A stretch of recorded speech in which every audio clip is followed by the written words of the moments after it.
Got the little red light that blinks and everything. So, let's see. I should start at the beginning. Like, what did you do before the Misfits? Got drunk a lot. Went out and went crazy and got in a lot of trouble and that kind of shit. Yeah, but what did you do besides that? Artwork. Now, you said that once that you took your artwork to Marvel. That was while I was in the Misfits. Oh, it was? You didn't, so the stuff that you drew before, you didn't do anything with? No.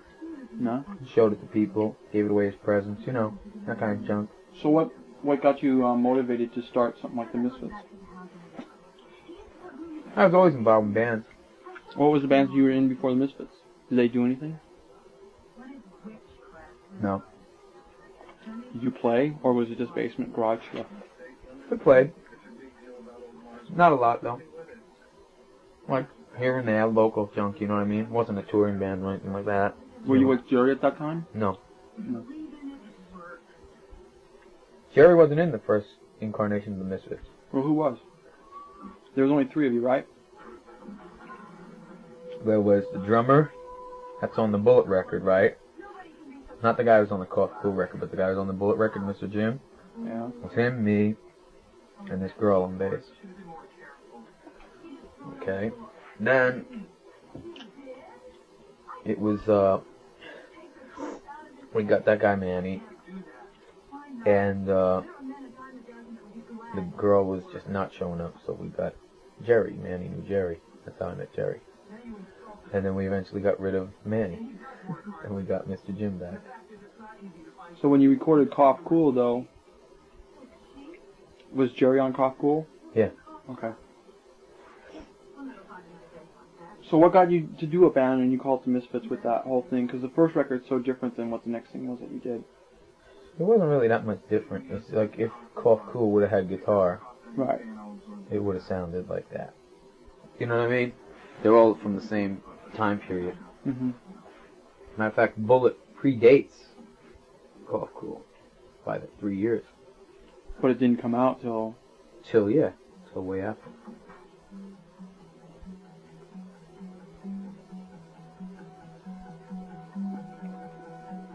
So, when you, how long you had, let's see, with the Misfits, how long before you came into the conceptual part of it? What do you mean? Well, because in the first one, on Cough Cool, you just have, you guys are just standing there, there's no guitar, and it has just like this real kind of sound. But then the next record, it's not showing the concept until, didn't appear till, well, you had Night of the Living Dead, which showed that you were into horror type stuff. Well, Horror Business came before that. Yeah, and there's Horror Business. Which had Teenagers from Mars. Well, when you see, we have a whole album of stuff. It's just basically what you got to see. The Bullet 45 was the violent side of what we were doing. You know, the death, you know, accepting death and all that kind of stuff. And the maybe even a political side, you know. But not really. It was more on the violent side of it, you know. And that's that side of it that was shown. Why did you want to show the violent side? Because I like violence. I think it's part of the world. Do you? Do I like violence? Do you think that violence is part of the world? Oh, naturally, violence is part of the world. Well, there you go. Well, it's only normal to write about things that you see a lot of and that you experience a lot of. So that's what I like to do. Now, is that the stuff that you write about then? Is that pro-violence or is that aware of violence? I wouldn't say anti-violence, but aware of violence that exists. Yeah, more like that. More what I am is a survivalist. I would say that first off, and a realist. You know. So you put that aspect into the I put everything writing. That's I don't know. You see, basically I just come up with an idea, and if I want to write about it, I do, and I'll take it wherever usually I'll start writing lyrics, and they'll take me where I want to go, or they'll take me where they want to go. Well, how'd you come across the concept? Did you do the music first, or the lyrics first, or did you... I don't have any set standards. Sometimes I come up with great lyrics. Sometimes stuff is like poetry or whatever, you know, that I just work in, like Bullet. That was all poetry and stuff I did. And, you know... Is that the record that's dedicated to somebody? A couple of the records were dedicated to somebody. Halloween is dedicated to the girl who put on our first Halloween show at the Irving Plaza. Was that a girlfriend of the... No, she was the vice president of the Monster Movie Club. She was a really nice girl. Really nice. And the first record is the only other record dedicated to anybody. And that's just dedicated to a whole bunch of people who helped out. Mm-hmm. So what about the Teenagers from Mars 7-inch that you said is out?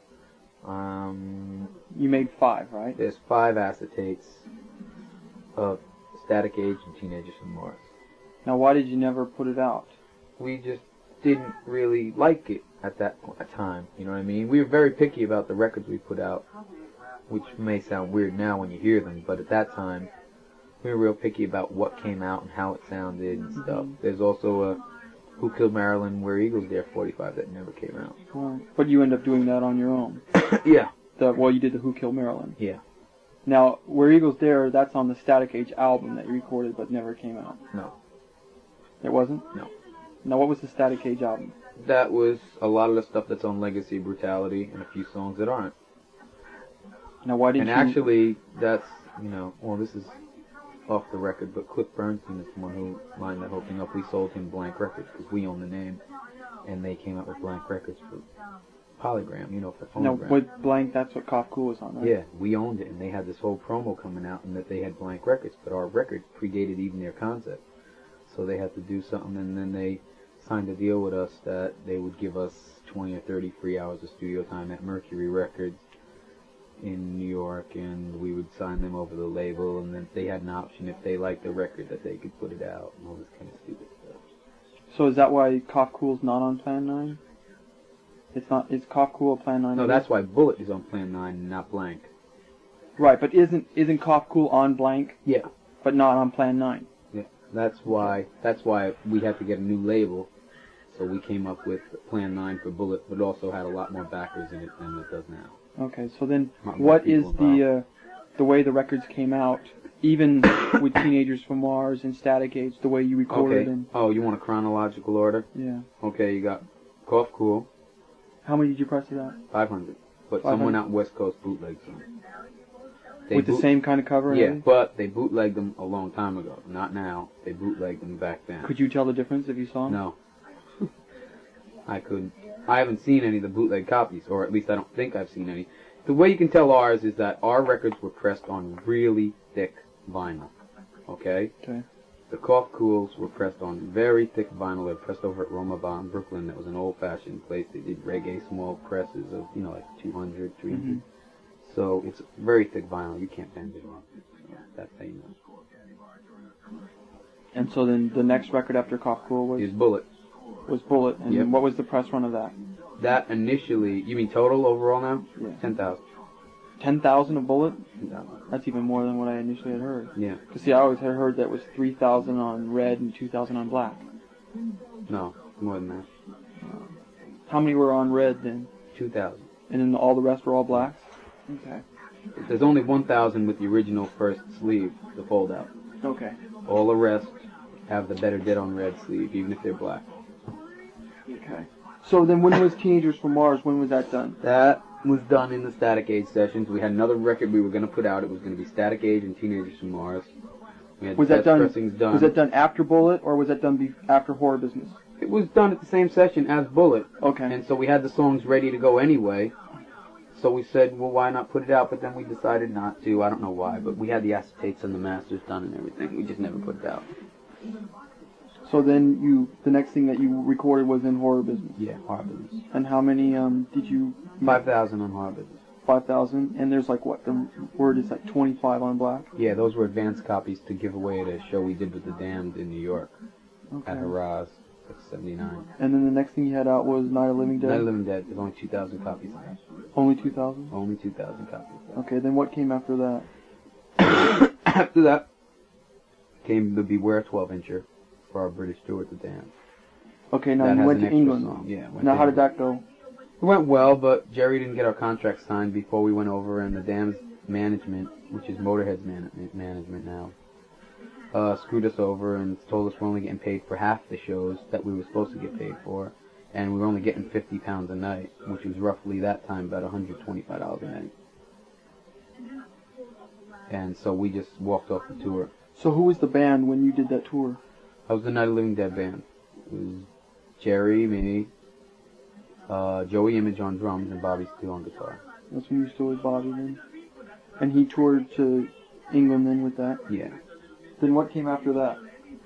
After that came a long break in vinyl for the Misfits. We were recording still, but we never came up with anything good we liked. Were you playing live at that time? Sporadically. What was the crowd response at that time? It was good. You know, it was New York was going through a lot of changes. There was like ska bullshit going on. That was about 1980 then, right? 79, yeah, exactly 80? 1980. Yeah. Exactly 1980. December to June 1980. We didn't play for a long time because we didn't have a drummer. So we were holding auditions. We got back in January of 1980 from England because we hung out there. We had an agent, and we had to deal with CBS, and our drummer was supposed to come back over. We were supposed to go on tour with The Clash, and then our drummer never came back over, and so we couldn't go on tour with The Clash, and also we didn't get the CBS contract because of that. So we came back, we looked for a drummer, and about April we found Googie. So we hadn't played then. Now, wasn't he in a punk band previously? No. Or was he never in any band at all? I don't think he was just in like Queens bands, bands out in Queens. He wasn't from the city. So we eventually got him, and we were ready to do a tour that Caroline, which then was in the South, run by the guy who runs DB Records or something, I don't know. He'd put the Beware out with somebody else in England. They were going to send us on a Texas tour. And that fell through, and we just started playing around New York about June or July. Of 1980? Yeah, 1980. We did a show, a benefit for a magazine. We did some other stuff. We played at this place called Exile in Long Island City and a few other stupid shows. Stuff like that. So then how long after that did you record Three Hits from Hell? Which was the next one, right? We were recording that in August. And we started recording that, I think, late July, early August, and in September. And then we eventually kicked out Bobby because he wasn't showing up at rehearsals or studio sessions. And he was just saying, well, have Doyle play my guitar for me because I can't make it here or there. And he was really involved with drugs and stuff like that. And eventually we just said, well, this is bullshit. Let's just get Doyle and kick him out. Now, how well was Doyle on guitar at that time? How what? How well did he play on guitar? He played good. He couldn't play leads, Yeah. but that's no problem because we don't have many leads in the So Misfits anyway. Doyle wasn't the guitar player on Three Hits from Hell then? He is on the two. He is on the two songs on the B side, but he's not on the A side. Bobby Steele and our producer, whose name was Rob, he plays in Ian Hunter's band now. He was the guitar player on there. He's responsible for all of the extra guitar stuff on there. Bobby just played the basic riff on there. Okay. When did Halloween come out? Halloween came out. Okay, so London Dungeon came out about April or May of 80. No, that's Three Hits from Hell, right? Yeah, okay, Three Hits from Hell. That came out about 81, April 81. And then Halloween came out, October 1981. But so that in was between after there, Three Hits from Hell then? What? Yeah, it's after Three Hits from Hell. And in between there is the Who Killed Marilyn 45, which I put out on Which you did the yourself. death date. Yeah, August 5th. Now, why did you do that yourself without the Misfits? Because it was, we stopped doing that song, and none of those guys were interested in doing it, and this guy, who was originally one of the backers and helpers in Plan 9, had approached me and said, I really want this record to come out, and I really want to do it, and I want to do it now. And I said, well, the other guys don't want to do it. And he said, well, do you want to do it? And we weren't doing anything. And it wasn't because me and Googie didn't want to do anything with the Misfits. It was Jerry basically didn't want to play or didn't want to do anything. So it was a stagnant period then for the Yeah, Misfits? and I had done the record, and it was doing good. And I said, look, if me and Googie both went down to the band, and we said, look, if we don't release more records and start playing out live more and just doing the, the thing, we're leaving. And that's it. Me and Googie were going to do a band then. And those guys said, oh, okay, because the Maryland record was doing real good. So who played on that? Me. You did all the instruments? Yeah. Okay. How many did you press of that? Initially we pressed 2,000, and we just kept on pressing it till we felt like we didn't even want to press it anymore, which is about 5,000 copies. 5,000. How many was of Halloween? Halloween was like 5,000 to 7,000, I forget. And what was Three Hits from Hell? Three Hits from Hell was the best. It was about like Bullet, about 10,000. 10,000. So then how did this all lead up into the contract with Slash? Or Ruby Records is who actually... No, Slash is who our contract is with. Now who's the Ruby Records? Ruby Records is basically a label that Slash had for people who didn't want to do a 3-record contract, who only wanted to do a one-off deal. And that's all we wanted to do with them, thank God. Or we'd still be screwed up. You saw how long it took Fierce record to come out. Okay, so anyway, Chris D, I had gotten in touch with people at Slash to find out about where we could play out in LA and stuff like that, you know, and taking out ads in their mag. And they said that their mag was going under, but that they heard we had recorded an album and we were trying to bring it to IRS, and that they wanted to put it out, and that they would give us a fair deal and they wouldn't screw us over, and that IRS was the worst label and this and that. So anyway, it eventually happened that we put it out on Ruby. Were you going to go to IRS? Yeah, we'd already let them hear the tapes and stuff. So that you were dealing with... Who was IRS at that time? Oh, fuck. It was still, Was it still Copeland's thing? Copeland. It still is Copeland stuff, but he had all these other, like, underlings who would listen to the stuff. He never listened to anything. Right. So, rather than wait around for IRS, who were involved with pushing the Go-Go's, and then we did hear a lot of horror stories about IRS, like the Cramps and all those people. We just went with Slash. So then, how did that... So you got the deal with Slash. What did that do to the record then? What did that mean? What kind of deal did they offer you? They basically said, we'll put it out. Because it wasn't a Plan 9 type release. It didn't say Slash Plan 9, it was just Slash Ruby Records. Yeah, the Plan 9 is on the back. Yeah. It says Plan 9 in there. At the time, it seemed like a really good deal. They paid to remix it, which wasn't that much, actually. It was about $500 or $600. Did you add anything to it? Any vocals, guitars? No, we just remixed it. And you had recorded it all out here? Yeah, we recorded it all out here. And it was pretty good. They gave us a promo push, you know, they put out posters, all that kind of stuff. It was okay. I would have liked to have gotten paid. They haven't paid you at all?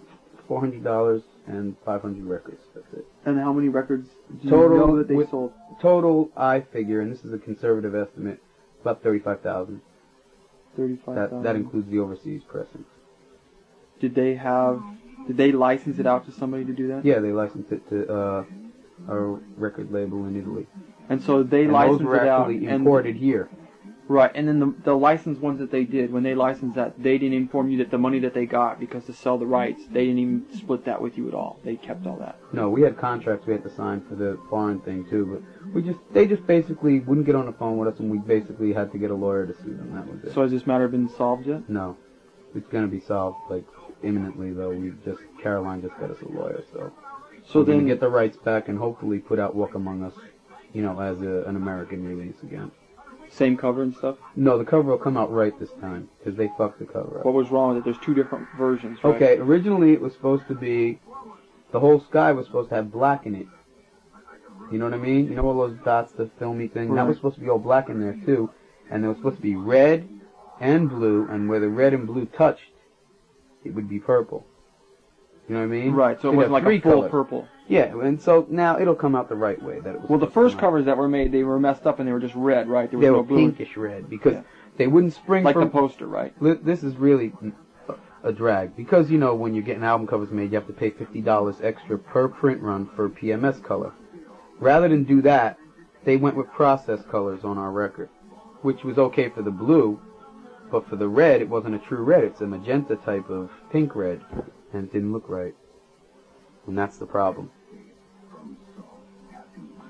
And so around that time that record came out, that's when did the cult following start? Or did you... We already had a cult following. Now where did it start though?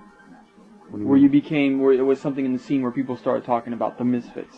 Well, that had happened all the way back to the days when we had put out Bullet and Horror Business. Our violent reputation had preceded us. Now what do you mean by violent reputation? Well, for crazy shows and stuff like that. What's the crazy show? You know, where everything went crazy. Our shows weren't normal punk shows. They were violent. You know what I mean? A show where people could go off, and our music was real fast and real loud. Right. Now, is this... We weren't, like, in New York at the time.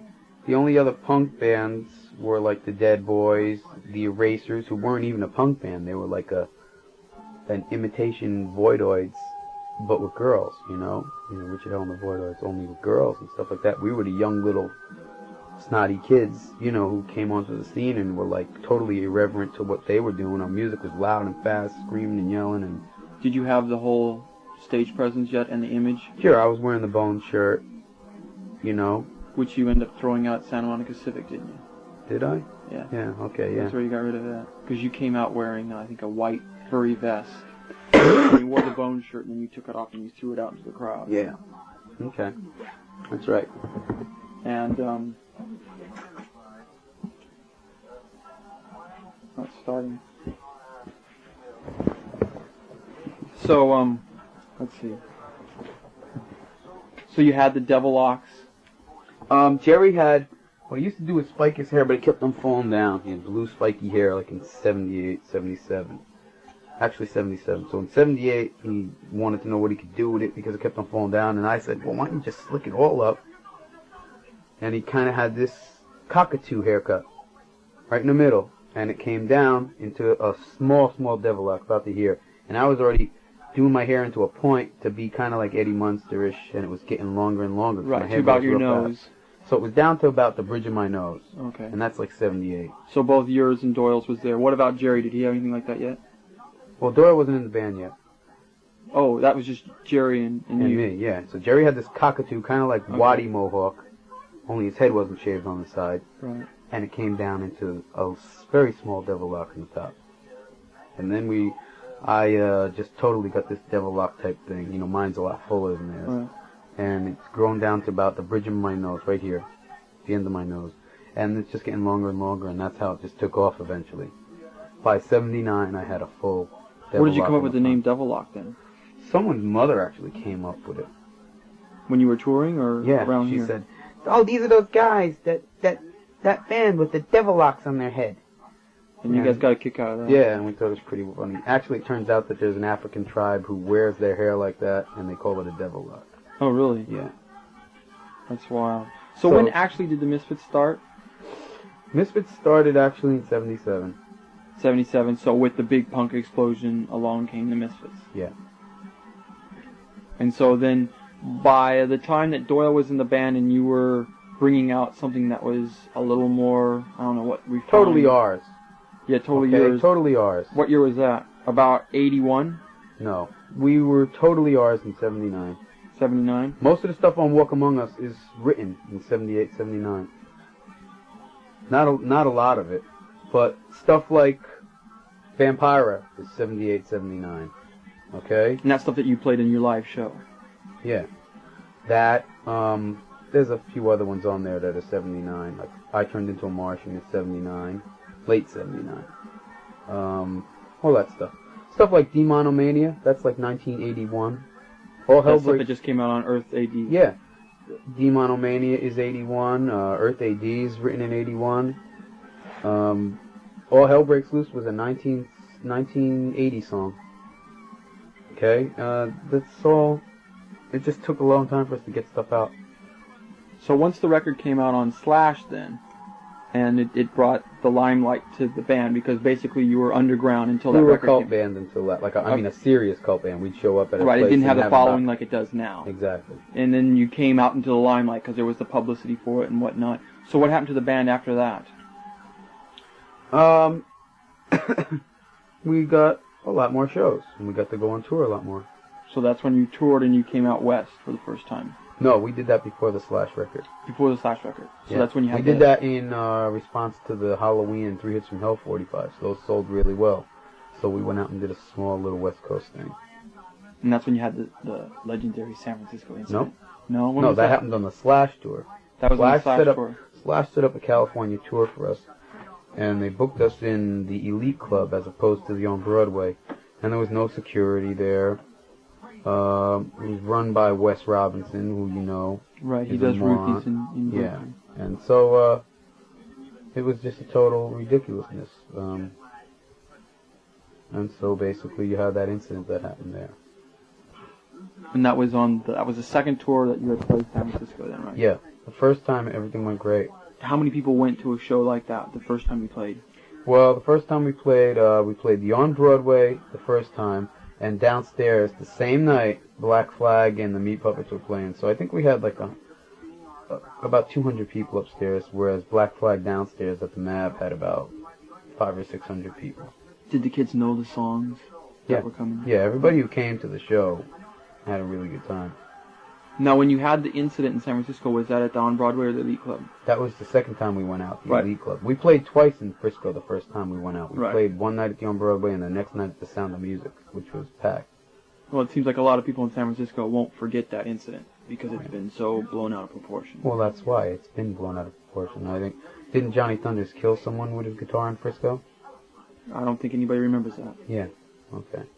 And also, the guys from Fear had said that they hit somebody with their guitar, and I know the guys in Flipper used to regularly. Well, just recently somebody played and they hit somebody in the head with the guitar, but I'm sure nobody's talking about it. Oh, really? Yeah. Yeah, well, there you go. I found out a lot about that incident also, that Bobby Steele had sent a few of his friends down to fuck with us, the guys from Whipping Boy and other people like that, and Ripper Magazine. What was Bobby still out in San Francisco at that time? No, he was back in New York, but he was still mad that we had kicked him out of the band for being a drug addict, you know, and being a total fuck up. So was there let's say commotion or chaos happening the whole show, or did it just all of a sudden? No, it was happening the whole show, basically. Because I heard that you were being pelted with cans, correct? Every band that played that night was being pelted with cans. Wes that Robinson, was like the punk thing to do at that time. At that time, and we were just not into it. All the other bands put up with it, and we didn't. We said, "This is bullshit. Quit your stupid punk routine. You're being exactly what all these stupid magazines want you to be. Stupid idiot, you know." Mm-hmm. How did the crowd respond to that? Well, you know, one thing is funny is that Maximum Rock and Roll and Ripper, or whoever was doing it at that time, didn't also state that half the people there, one of the reasons there was such a riot was half the people wanted to see our band play and didn't want this bullshit to go on. They wanted everybody to just calm down and let us finish our set. They paid to see us. They wanted to see the fucking Misfits. And that was never publicized. I don't think Maximum Rock and Roll existed at that time. I think there was just a radio show. Well, why? I don't know if the magazine existed at that time. Well, they printed a lot of shit about us, so I don't know whose magazine that was then. I guess Timmy Yohannan, it was there. It was Maximum Rock and Roll, okay? I mean, you're wrong in that aspect. But... Well, what year was it that you played that show? 82. Yeah, that's when it was first starting. Yep. Anyway, I don't think that was fair at all. But then again, I don't think that a lot of what was going on then was fair. I mean... Yeah, but let's say the argument from the other side would be it's like, because it's not necessary to hit what they call young kids. Well, why was that kid throwing full beer cans, unopened beer cans at Doyle? Well, but remember, it's like, in their words, you know, it's like, he's under 18, he's a young kid, you know. Hey, people in New York under 18 slash people's throats every day for a dime. That doesn't cut it with us. I don't want to hear that, you know. Well, I'm just, you know, that's just the two sides of it. It's like, you know, it's well, basically, I can't condone what Doyle did, okay? And I can't say also that he was wrong in doing it, because also don't forget Doyle was 16 at that time. So, you have an underage kid throwing something at Doyle, and then you have an underage kid hitting another kid in the head. Right. So it equals out. Doyle was 16, and that kid was, what, 15 or 16? Right. So, there you go. So, did you notice the next time that you played in San Francisco, which you were, like, basically banned from San Francisco, weren't you? We never played Frisco again. Right, but when you came back as Samhain, was the Animosity still there? No. Nobody said anything? No. That's cool. Well, because there was a time. Well, here's the deal. I think you're blowing the Animosity out of proportion. Basically, maybe a lot of the people you hung around with felt that way because they're the communist punks and the Timmy. Not necessarily. I think so. Because you work for Maximum Rock and Roll. But it's true to also... But let me finish my sentence. Okay, and then you can say what you're going to say. Most of the people I knew from Frisco, and most of the people who wrote to me, and that's quite a few of them, had stated that they wished we would come back because they thought what we did was fantastic, that no one had ever stood up to these bully Marxist punks, okay, and these Nazi punks and stuff like that. And we were the only band to ever do that and put our foot down, and that they'd go to shows and they hated it because they couldn't get up front because these people always bullied everybody anyway and stuff like that. And a lot of people were totally into it. Also, I'd like to state that our T-shirt and record sales in San Francisco picked up dramatically after that incident. Yeah, well, I also, I was told that if you wore Misfits shirts, that certain people would beat you up. Certain people. That's a group of like 10 people, all right, that would do that. Don't you think that's kind of fascist? That is. But that's when you get into this kind of, I think, political realm where you're preaching one thing to the other, you forget about that other people do exist in the world. And have rights themselves. Right, well, and it's like, you don't do what we do, then you're not worth being here. Well, that's one of the arguments I always had with Maximum Rock and Roll. I would never tell them what to do, and I don't think they should tell other people what to do. Right, so basically, let's see, is it true that you were charged off the stage then? Is that, or a big fight started afterwards? A big fight started. The whole audience was fighting each other for what was going to happen. The Misfits were going to play or they weren't going to play. It was total chaos. There was no security. We got Doyle off stage, and me, Jerry, and Googie were still playing. And we just said, this is bullshit. People in the audience were killing each other. I mean, like, violently fighting each other. And Wes said, I gotta get you guys out of here, it's just too crazy. And so we just walked off stage. Did you get paid that night? No, we didn't get paid that night. Nobody got paid that night, though. Wes Robinson, he beat the Meat Puppets on their guarantee, he beat us on our guarantee, he beat the Flesh Eaters on their guarantee. A lot of other bands played on your show? didn't get paid. Yeah. And so it was just total, a total fiasco all the way around. So what did that do then when you, where did you have to play after that? I mean, after you played San Francisco and you had this happen and... We went right down to L.A. And you played there? Yeah. Was the word already down there and people asking you what happened? Yeah. Was it bad or was it good? No, it was good. Yeah. At that time, everybody in L.A. hated with a passion the people in Frisco. If people from there was Frisco, that war at that time. Yeah, if people from Frisco came down, they would get killed because a couple times bands and just people who went to hang out in Frisco went up there and were beat the shit out of by bully gangs. Right. Okay, for no reason at all. Yeah, that was stupid. So basically, the people in L.A. hated the people in Frisco. Yeah, so basically, we had taken a stand and we had said, fuck all you shitheads, we're not going to put up with this shit. And we got a lot of respect out of it. And personally, I would not let people throw beer cans at me and all that stupid shit. Well, that's ridiculous. I mean, someone could get... I'm not a human target for somebody. I'm a performer on stage, and that's the way it is. Right, well, someone could get easily hurt by that. But that doesn't matter, right? That's the whole thing I didn't like about Frisco. But the crowd doesn't think of that kind of thing. That's what I'm trying to say. I'm being sarcastic when I'm saying this. I'm saying that, in other words, to us, it didn't matter whether we played Frisco anymore. It was just another stop on the road. And what happened is that just basically a lot of people were deprived of seeing the Misfits and at a stage where the band was really coming into something different.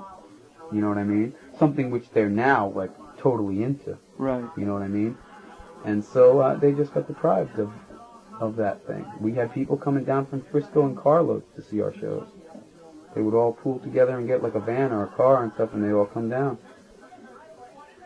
So then you went back out out here, and what happened to the Misfits then? Because there was a long period where nothing happened after Walk Among Us came out. No, there isn't. Oh, you mean record-wise? Yeah, record-wise. Oh, we were playing a real lot, touring a real lot. We had done 2 more tours after the Walk Among Us tour. We only had time to put out the Evilive thing. Now that originally you did just for the Fiend Club. Yeah. Now why did you decide, if you did something that was initially for the Fiend Club, did you decide to make it so it was publicly available? Because I didn't want to do it anymore. Those were for the Fiend Club. We sold as many as we wanted to through the Fiend Club. And then it's also a thing I wanted to do to prove I didn't need distributors. Okay? Right. I sold those records through the Fiend Club, and I made twice as much as I would have made if I sold them to distributors. Now, why did you have a beef with the distributors? What? Why did you have a beef with the distributors? I just didn't like the way they were taking a real long time to pay us, and they were selling our records all the time. They'd call me up and say, we need more records, and I'd say, well, you haven't paid me for the last ones. Oh, okay, the check is on the way, send us. So I would stupidly believe them and send them more records and never get paid, and, I'd have to dick with them all the time about money. And I just wanted to do it on my own then. I wanted to do it through the mail. We had a very big Fiend Club. How did you start the Fiend Club? We just basically put little inserts inside all the 45s. Now, what which made had you an application. What made you come across doing something, the Misfits Fiend Club? Well, we wanted to get more feedback from our fans and wanted to get a little closer to them and see what they liked and didn't like and stuff like that, and offer them stuff like T-shirts and stuff. It didn't cost anything, did it? No, it didn't cost anything, and we always sent out free stuff. And what did you get though? You got an 8x10 picture, whatever one we had at that time printed up. Tons of free stickers, T-shirt order forms if you wanted them, and our prices were real reasonable at first. Even later on, even now they're still reasonable compared to You get the what other button people. too at that time? You got buttons whenever they came out. Our T-shirts at first were $5 and $6, and they were full color, hand painted, full color. Right, I remember the horror business. You know, the black was screened on, and the colors were all color. And eventually, we just started doing them black and white because we were getting too many orders, and they were still $5 and $6. Right. And just recently they went up to $7, and now the black shirts are $8, and the Is that white postage ones are paid $7. or ad postage? And that's postage paid too. Okay, so that's a pretty good deal. Yeah. But, you see, one of the things is that all the negative talk could just get squelched in one shot when someone would say, well, who else does what the Misfits does for their fans? Okay, who else gives them all this free shit? The DKs, man, you have to pay for everything with that band. And a lot of the other bands too. Black Flag, they charge you for everything. Every button, every sticker, everything. We were the only band giving away all that free shit. And a lot of bands followed suit. But it was always the younger bands who weren't signed. Right. Any established band never gave anything away free. And I think that, you know, with the Misfits, it was always like kind of a fun thing for us, you know. We like doing that kind of stuff. So how many people did you end up having on your mailing list while that was going? At the end of the Misfits, we had 5,000 Fiend members. Now, did you ever take people's names off, or it just always just grew and you didn't say like... No, oh, we took people's names off, too. Oh, you did? Yeah, we didn't hear from them in a long time and stuff, or we got mail back that said move, no forwarding address, stuff like that. That happens a lot. So at the end, it was still, though, about 5,000 active Fiend members. Do you still keep that list today? I still have it somewhere. I don't know. I don't use it for Samhain. No? No. Okay. Samhain has its own totally new list. So then you offered all the shirts through the Fiend Club and anything that you Records, too. We sent out for free. Anyone who ordered, like, T-shirts and stuff like that, we sent out for free Walk Among Us posters that we gotten from Slash. Right. And we also sent them out sometimes to just people who were just real fanatical about the band and stuff and would write 3 or 4 page letters and just... We would send them posters and everything immediately. Right. We also sent out some of the silkscreen posters we did, the gig posters. Now, how many of those did you make to send out? We didn't make them to send out. Basically, there'd be extra ones left over from the gig. You just throw a special and thing we in. throw them in, a special once in a while, stuff like that, and when they were gone, they were gone. I wish I had some of that stuff right now, because it's worth a lot of money. So, basically, all the stuff that was in the Fiend Club, you guys made within yourself? Yeah. We fronted the money for it. We, you know. So it wasn't something that you made money at? No. You just did it for the Fiends or the fans? Or... Well, we never sold any of the buttons. They all went out for free. And we never sold any of the stickers. They all went out for free. And you made all the T-shirts here? Yep. How many would you do at a shot, or would you use plastisol and just leave it in the screen and then just do it No, when we it don't came? use plastisol. We use Decaprint. Is that what you used at that time too? Yep. Was Decaprint? Yeah. And basically, I can remember screening up so many shirts that I didn't have any time to sleep. Still like that now. But I remember to finance the Earth A.D. record, I tried to get money left and right because I had no help from Jerry and those guys at that time. And I got a deal with this German place wanted to open up a Misfits store in Germany. Right. And Screen Records, you know. Okay. And I did a $1,000 deal with them. I sent them 45s, and I sent them T-shirts worth about, now this is wholesale, not retail, wholesale worth, I'd say about $700 or $800. And I had to print a hell of a lot of shirts, because at wholesale, that's about $4 or $5 a shirt. Does this have to coincide with the Evilive and the Earth A.D. being released over there? No. This guy, we just had a real big following in Germany since Beware. So, how many was pressed of Beware? About 15,000, I'd say, 10 or 15,000. Seems so hard to get to if 15,000 were made. They're all over though. They're not just America. Well, it's most America. well, it wasn't England. for here, was it? It was What? just a European pressing. It was a European pressing.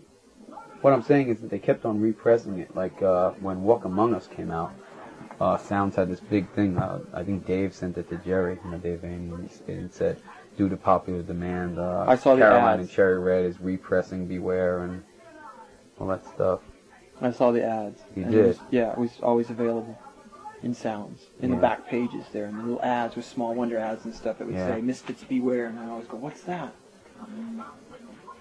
Yeah. So then, you weren't recording, so basically you were doing the Fiend Club stuff, which you made shirts and Trying stuff. to generate some money, because Jerry and Doyle went through so much fucking money, it was ridiculous. They would break guitars at every show, It was getting into a big show thing, And they would break guitars and be spending money on this and that and getting involved in drugs more. And the band never had any money. So what I did was make the side money that nobody, could touch. Plan 9 money or Glenn money? Glenn money, basically, but it was going to Plan 9. And I financed the Earth A.D. record. Now, did any of the rest of the band, were they involved in the financing of Plan 9 products? At times, but not just Jerry. But was it their own money or money that they had made playing in the Misfits? Both. Both. But they always get their money back. Don't forget, the Misfits was kind of a community thing. We never took any money from shows. What do you mean? Basically, all the money that was made at shows went into Plan 9 or went into the Misfits. Okay? So either making more shirts or making more records. Yeah.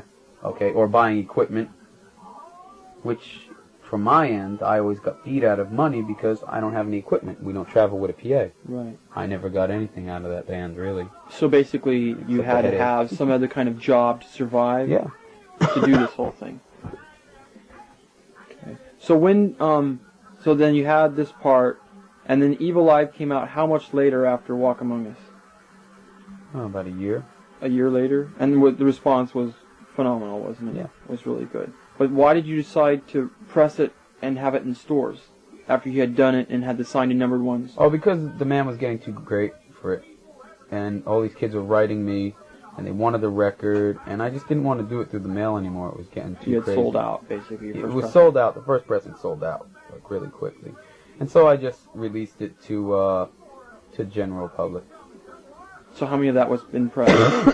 3,000 more. And then you had... Plus the 12-inch from Germany, which is sold... He admits to 12,000, okay? So it's even more than that. So it's probably about 20,000, I'd say, because everybody and their mom has them here. And Earth A.D. is about the same?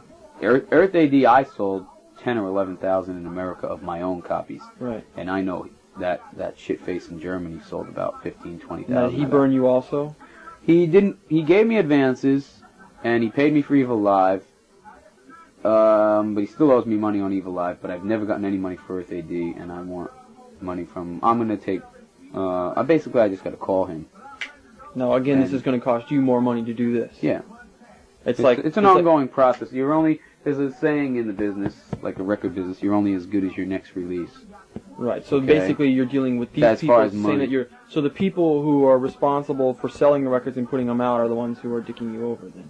The distributors, these so-called labels who license you. Well, right now I'm all cleared up basically with all my distributors. Before you got to this point now, you had that... Oh, yeah, okay. Up until this point, yeah, we had problems with... Basically, we weren't dealing with distributors anymore. Okay? We're just dealing with Slash, and they're dicking us over. Okay, now Aggressive Rock comes along. The Misfits is already broken up by the time Earth A.D. comes out. And when was your last show? Because I know you played... October 31st, 1983 was the last show, but the only show before that was like August in Boston. And what about the Santa Monica show? That was in June. That was in June? Yeah. Because you guys flew out for that show, right? Yeah. That was your last West Coast show. That's right. And so the Misfits broke up by the time Earth A.D. came out. But you Oh, yeah. recorded... Now, you recorded Earth A.D. with Spot, correct, in L.A.? Yeah, that wasn't my choice. Jerry and Doyle wanted to Now, do is a that what live ended up record. on the record? No, because we brought Spot out here, and we recorded in Fox Studios, and in, what's the name of that place? Mixolydian, too. We recorded at 2 studios out here, and mixed it over at Fox. So it was a completely another different session than the one that was in LA? No. Some of the tracks were saved, some weren't. Okay. You know? And so then you had recorded the 2 extra tracks, which you sold to that guy over there. Those were all recorded. Die Die was recorded when Walk Among Us was recorded. Right. Okay? So that's all my guitar on there. And it's Googie on drums on Die Die. So when did you lose Googie then? We kicked Googie out during our first... during the Walk Among Us tour, the second LA tour. We kicked him out there. And so when you came back, you went through a couple of drummers, didn't you? No. You didn't find Robo right away? No, but we did, we used Todd from the Necros. That's right, you used Todd for just a couple shows, wasn't it? And then we got Robo. And Robo lived here with you, right? Yeah, Robo moved right out here and he lived here and...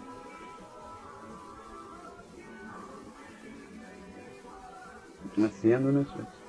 So then, but Earth A.D. came out, and then you had, then Die Die My Darling came out. Die Die My Darling came out like the summer after Earth A.D. But where actually that song was recorded with the Walk Among Us session. Yeah. So that you had Walk Among Us, then you have Earth A.D., which is 2 different records. And then you have Die Die My Darling, which is kind of in between the way it sounds.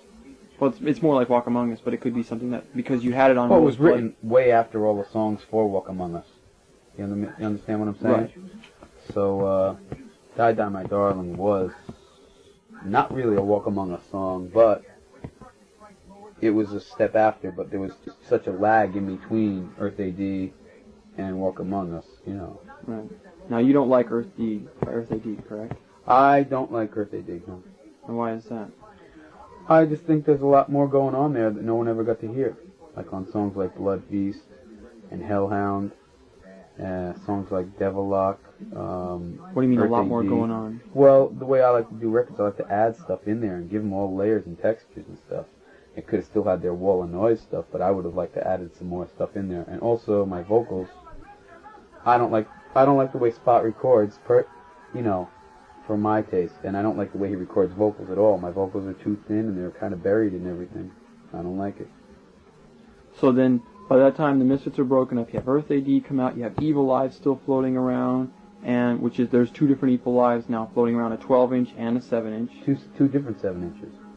With different covers, though. Yeah. Same 7-inch record, though. 2 different covers. And then you have the Die Die My Darling out, and the Misfits is no longer. Yeah, but you have still Legacy. It just came out. Yeah, well, Legacy came out, which is much more dated stuff. So you kind of, then the Misfits, the history of the Misfits kind of goes as everything kind of was backwards then, right? What do you mean? Because everything came out in a different way. So it's like you had Walk Among Us, and you had recorded Die Die My Darling, and you had recorded Legacy Brutality, like, way before. You didn't record them as they came out. You know what I'm saying? So it's like, the chronological order of it, you had recorded the Legacy No, we didn't Brutality release them as they were right, recorded. Release them. Okay, we didn't release them as they were recorded. Walk Among Us was just everything we wanted to come out at that time. All the songs that we wanted to come out. And plus we recorded extra song like Die Die My Darling, which was supposed to come out on the 12-inch like a couple months after, after Walk Among Us. It was supposed to come out after Walk Among Us. It didn't. It was a track that was just sitting there. It was a great song. And I eventually released it after the Earth A.D. record. And I put the 2 extra cuts. I put Mommy, Can I Go Out and Kill Tonight? And, what's the other song that's on there? I don't remember.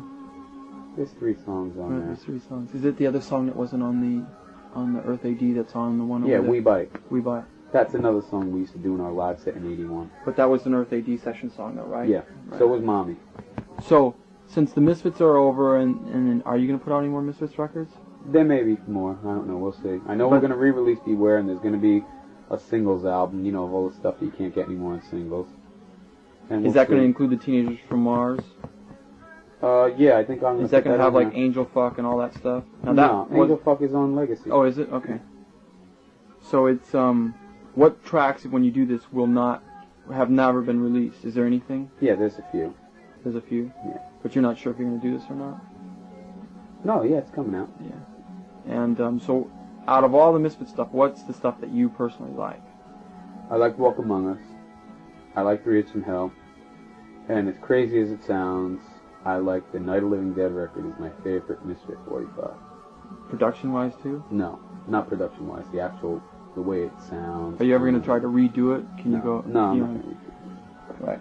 So then, after you did the Misfits, then what I was told is that the next thing you were doing was the Glenn Danzig project, correct? Which turned into Samhain.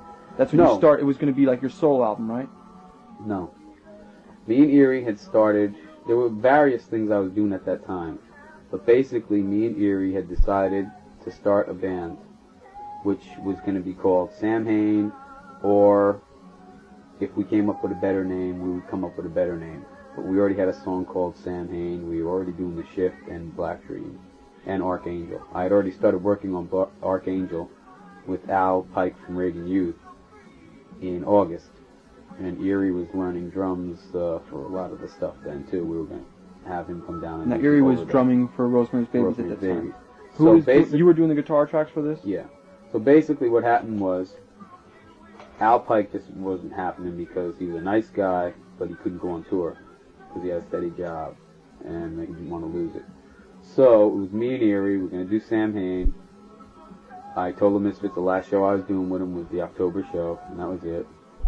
And basically, the Misfits was my name, my songs, so that was the end of the Misfits. They didn't want to do it anyway. They're totally involved with their dad and working with him and all their cocaine and stuff.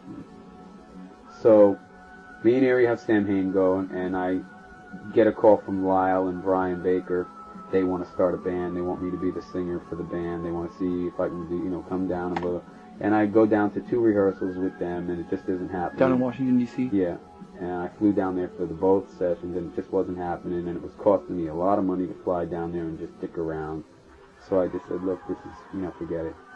So Lyle said he still wanted to work with, with me and Erie. Now Minor Threat's no more at this time, right? No, the Minor Threat had broken up a while before that. So what happened was, Lyle wanted to work with us, and I said, okay, well, if you want to come up, we're going to do this, and we got a show together to do the Samhain thing, and we're already recording the album, and it just didn't work out with Lyle because he didn't fit in with us, like, personality-wise. He wasn't into the image, or...? Well, at first he was, but then he said he started getting shit from the people down in D.C. or something, I don't know. So, that was the end of that. We just said, well, look, this is where we're at, we never lied to you, this is Samhain, this is what it's all about. And that's how it went from there. We got Damien after that. So where did you come up with the name Samhain? It was just something I was into. You had been into for a long time? Yeah, it's real tough getting, information on it and stuff.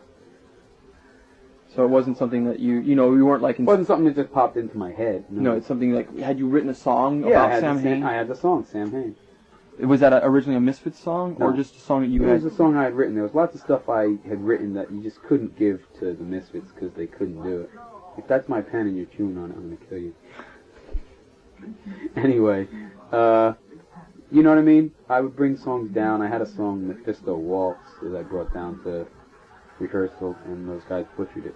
But you've never done that song yet? We've never done it yet, and I don't know if we ever will do it. It's still not... It's more of a Misfits song than a Samhain song. It's got the chorus and the whole... You know what I mean? But the beginning is weird, and it needs technical proficiency on, your guitar. That requires practice. Right. Most of the stuff Erie plays, Jerry could never play in his wildest imagination. So is basically then is Samhain what you wanted the Misfits to go to? Yeah. No, so is Samhain, basically, for lack of a better description, is the Misfits with a new name. Where they'd be right now if Jerry had practiced and we grew as we were supposed to. Do you understand what I'm saying? Right. Okay? A lot of people don't realize that. Well, it's a whole different band. Well, that's what I mean. It still has its own sound. It still has the presence. It's still black. It's Samhain, though. It has its own sound because there's different people in the band and different personalities. Different ideas coming in, too. So, but, basically, song-wise, you know what I mean? A lot of this stuff I had written, like The Shift and The How, was written in 83. Okay? And Archangel I wrote in 1981. Now you were telling me today you wrote that for Dave Vanian. Yeah, I wrote that for Dave Vanian. When he was going to go solo from the Dam? He was going to go solo from the Dam, then he came over and did a few rehearsals, but he never laid his vocal tracks down on it. And you had written the music for it? Yeah. Okay. So, then, Are you happy with the way Samhain's going, or do you want to see it even go to another step? I want to see it go as far as it can go. I'm never happy with anything, and I get bored with stuff very easily. No, why is that? Because that's just the way I am. You do something, and you just don't overdo it, you know? Once it's done, you go on to something new, you know? So you like the way the progression of Samhain's going now with just 3 releases out? Yeah, the new one I think is the best one. It represents the band? I think it represents... Well, all the other ones represent the band. This one just is a more... If I said to somebody... if somebody said to me, which record should I get which really portrays Samhain? I would have to say the new one. You know what I mean? Right. Do you think it's going to take as long for the people to pick up on Samhain as it did for them to get into the Misfits like they are now? No. Because already we're drawing about the same amount of people as the Misfits are drawing. Is that because... Some places we're drawing more Is people. that because of the following at the Misfits and they're just kind of like going, this is the Misfits but another name? No, because there's a lot of new people. A lot of the people that used to be into the Misfits have just dropped out of the scene totally. Or switched to like heavy metal, like AC/DC type shit. Right. You know? This time we just played up in Boston. We had a totally different audience than we did the other time. In fact, I don't remember many people that used to go to our Boston shows as being at that show, except for the promoter and a few photographers and maybe 1 or 2 other you know what I mean? Right. So what is the crowd like then now? It's young. It's young. It's a lot of kids who don't even know who the fucking Misfits are. You know? Are they... There's a lot of people who do come because, you know, they're interested in my career or whatever, you know, what goes on after the Misfits, you know what I mean? They just like the songwriting. And that's cool. You know, I have people come up and say, God, you know, there'll never be another Misfits, you know, and they'll walk away or something. But then I have other people come up and say to me, Misfits were never this good. Well, the first time that you played, I have a live tape of when you played with Lyle playing guitar, and everybody's chanting for Misfits songs. And that seems to bother you. I don't remember that. It was at Rock Hotel, I think. I think one person yelled out for something, and I told them to go fuck themselves, or I told Well, them. it seemed like they wanted horror business, and they wanted... They got horror business. Yeah, but that was later on. Yeah. But it seemed like they were all... You could hear the chanting of where the tape recorder is that was recording it. You could hear them chanting for Misfits stuff. That could have been the people recording. Do you still get that? People asking for Misfits stuff? That's going to happen wherever it goes. I don't want to deny my, you know, my musical heritage. I wrote those songs. But does it make, let's say, how does it make the rest of the band members feel? They don't mind. They don't mind? No, they, you know, what are they going to say? Well, do they get any criticism like, you know, Misfits versus Samhain where it could offend them?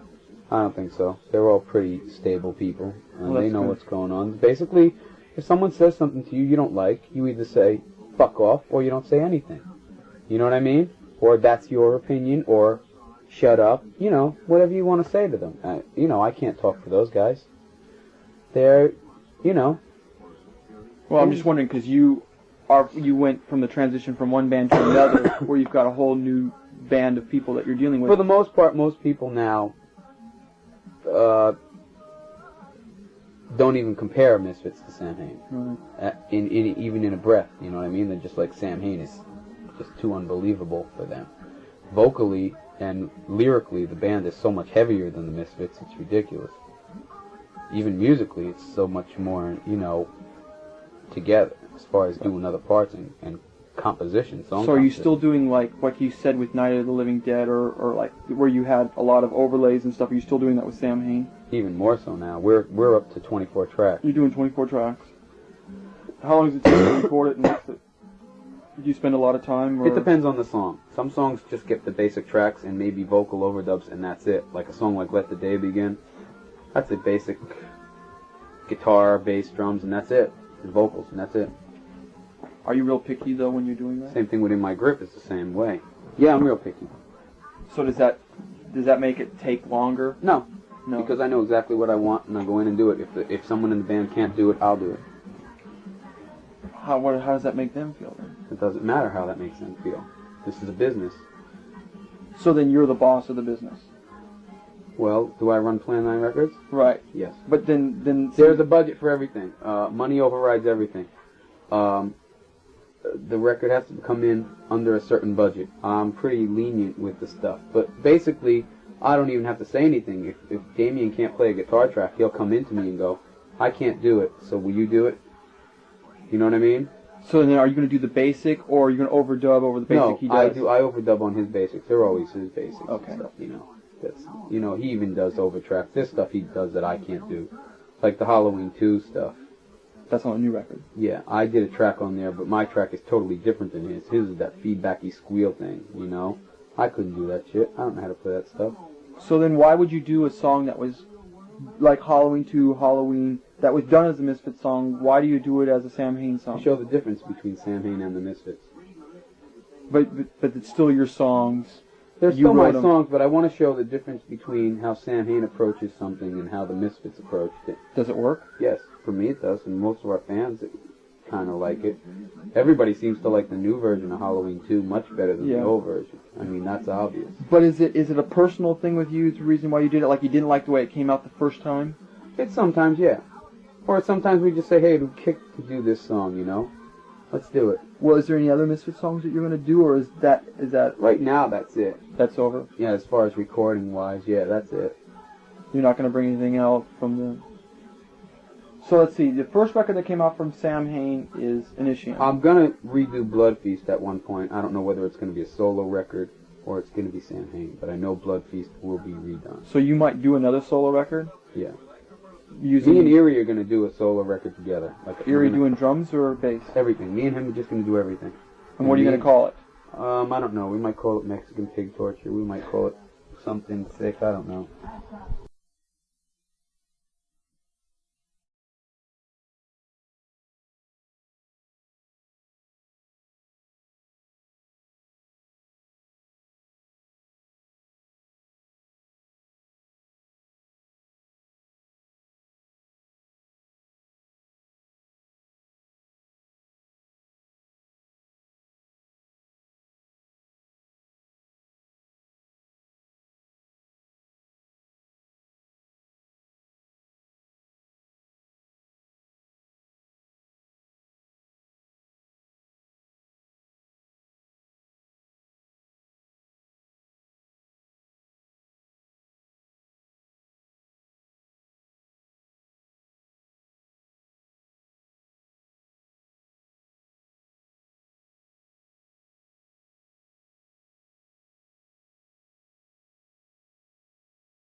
What was I saying? Take two. We were talking about you're gonna do Blood Feast.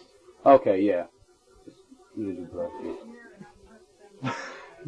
I don't know whether it's gonna be a solo project or a Samhain thing. Well, you just mentioned something that is not on the tape, and it won't be in the interview.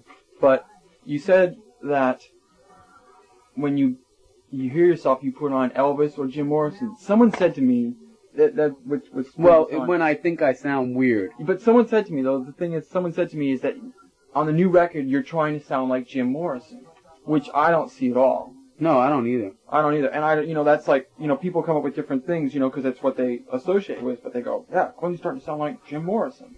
It's like, yeah? I don't hear that. I think the new record is good. In fact, I'm not going to put this on the interview, but in fact, that in the review that I wrote, I said this is probably, I think I called it the coming of age of Samhain. This is the one that will make people realize what Samhain is. That's good, because I think that's how we all feel about the record too. Yeah, and that's the response we've been getting. I think it is. It's getting a lot more airplay than any of the other ones. The other ones were kind of like, Unholy Passion is a stab out. Those were our songs that we put in the set. I think it's great, out. Yeah, no, but it was a stab out at people. You know what I mean? This is our extreme side. You know what I mean? This is The Hungry End is a very extreme song. It's just get out of there. Okay, so let's see. So finally, when you did Samhain, you did Initium, right? Yeah. And actually, you recorded that with Lyle, right? No, he's only on 4 songs, and they're just overdubs. He's not on any basic tracks. But that's all. I knew that he was in there someplace. Yeah. And he did okay, now how many of that did you press? That is about 10,000 right now. 10,000? Yeah. Okay, and then came Unholy Passion. Unholy Passion. And how many? 6,000. 6,000? But it's being repressed now because they're all sold. They're gone. You gotta understand, 12-inchers don't sell as well as albums. You know what I mean? You know that already. Right. Full albums sell much better than 12-inches. So basically, if Unholy Passion had been an album, I think it would have sold just as much as an issue. In fact, we have reorders for it already. But we also have reorders for an issue. Now see, you put out November Coming Fire, and now you have this deal with Caroline that started with Legacy of Brutality. Yeah. Now, will Unholy Passion, Initium, are they going to come out with the deal with Caroline? Yeah, everything. All the Plan 9 stuff. Misfit stuff too? Some 3 from Hell, yeah. Beware. So then they've basically invested into Plan 9, or they're just buying rights to put it out for They're just basically putting out the stuff. I signed a deal with them where they will press the stuff for me. So if you do this project with Eerie, will they put that out too? Yeah, they have to. Or if they don't, I'll just won't let them put anything else out. I see. You know? The whole deal is that, what was I going to say? With the Samhain and Misfits thing, I've sold more Unholy Passions than I have Die Die My Darling. Die Die My Darling didn't sell. How many did you press of that? Die Die My Darling has only hit about 4,000 or 5,000. How come not as great? Because it's only 3 tracks, and the Probably 2 tracks are on songs. the other Wolf's Blood, which you can get anywhere. Well, yeah, well, what happened was the German Wolf's Blood, you can't really get it anywhere. For a while, you couldn't get it out here. It's for available a again, 4-month period. Yeah, important just put a whole month more in. Right. But I might imagine it's the extra 2 songs you get on Unholy Passion. Also, the songs are longer on Unholy Passion. Right. So, well, it's all new material except for 1 song. What? Unholy Passion. On Unholy Passion, well, there's but one song. All Hell is reworked. Yeah, it's right. a totally different song as far as I'm concerned. So as far as it goes, it would be 4 new songs that you get when a kid looks at a cover. Yeah, but it says All Hell. It doesn't say All Hell Breaks Right. Loose. It says All Hell. I think. Doesn't it? It says All Hell. Yeah. So what's your plans next for the Samhain thing? Well, we're not going to do any new records for a while. You're going to tour? So it Just could be tour. a whole year? Yeah, it'd probably be a year till the next So Samhain would record. you and Erie's project come out before another Samhain record would come out? Yeah. Hopefully. If it happens, you know. It might be just a thing we talk about that never happens, but I think we'll go in and do it. Well, there's a lot of things that you've said that you're going to do that you haven't done yet. Yeah. But it's good that you have the imagination to continue making plans. Yeah. I want to also get involved in film. You know, I want to direct and produce movies. Also, I want to do a series of video cassettes. That's what you said there was going to be a Misfits one would come out first, Well, right? those Misfits and Samhain, but not just that. I want to do a series of video cassettes that just come out on video cassettes. There'll be horror stories. That you would write and direct, Yeah, produce? yeah. And starring whoever I can get to be in them. Like maybe some people from bands and stuff, you know? things like that. We'll see what happens with that. And they'll be really good. They won't be like bullshit. That's one thing. This would be all Plan 9 projects also? Yeah. So everything that you would do would be under Plan 9? Yeah. Why did you choose the name Plan 9? It was a movie I liked at the time. Plan 9 and also Outer has Space? an idea behind it. A plan, Plan 9. So basically then Plan 9 represents Glenn Danzig? At this stage of the game, yeah. So Right now. It never used to, It doesn't really represent me so much as it represents an ideal, But it's yours.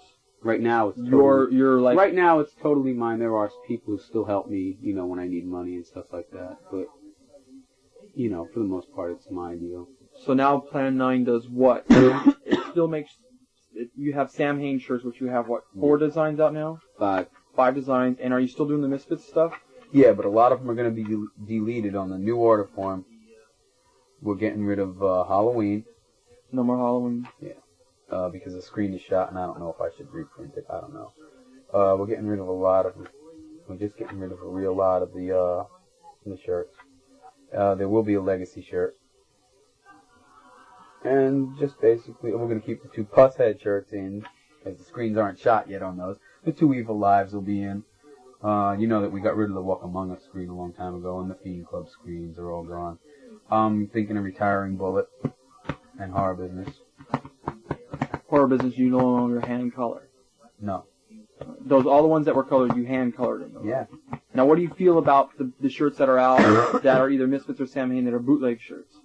Well, the people who ask for permission from us, who give us like a little kickback here and there, that's cool, But the people who don't even contact us, who don't even they just rip you off left and right.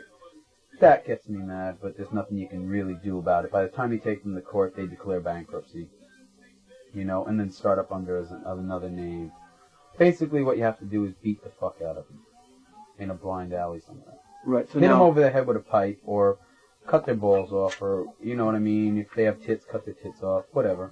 for the Fuck them up. Yeah, is basically because there's no justice in the courts if you're a small entity. well, it's going to cost. It's going to cost, and by that whoever time, like money. I said, they just declare bankruptcy, and you never get anything out. It would of it. cost you money. Yeah. And also the hassle of doing it in the time. So basically what I'd rather do is just not even let these people know I'm mad at them and fuck them over really nicely. Because also, see, first off, they have trespassed against me. Okay? Right. I didn't trespass against them. They have trespassed against me. So that means they obviously have no respect for anything I have done, or, maybe... See, some of the kids are like, they do it because they're into the Misfits or Samhain, and... they do the t-shirts and they're making money out of it too, which is okay, but eventually it comes to a point where they should either stop doing it or get in touch with me and say, hey, here's some bucks. It's the stores. I made some money off of you guys. Here's some money, Okay. That kind of thing is nothing you can do about, but the big stores that do it, the big chains. The stores and the people who make shirts all day long and they sell them to the stores. The people who distribute those shirts, those are people who are candidates for bombing or something, Right. No, okay, so now how does, say, the potential consumer who's going to buy one of these shirts, how do they know what they're buying is authentic, Plan 9, or if it's a bootleg shirt? They don't. Because ours aren't sold through stores. Now, what happens if a kid gets a bootleg shirt that represents the Plan 9 label, or, a band, and the shirt fucks up on the kid, and then they bitch at you? They wouldn't, because they know we don't sell our stuff. You don't have that problem? No. I've never had that problem yet. So now on all the stuff that you've done, the Samhain, the Misfits, even the Plan 9, it all has a horror base around it. Well, that depends what you consider horror. Well, for what is stereotyped as horror graphics exists... I don't know. What about Unholy Passion? You think that's a horror picture? You think that's a horror picture? I mean, if you put your hand over the face, no. But if you put your hand over the body, yeah. Yes. Okay, cool. I understand what you're saying. Yeah, a lot of it is very, it's a lot of the stuff that I'm interested in, I mean, I'm not interested in... November Coming Fire, that's definitely horror. Unholy Passion is.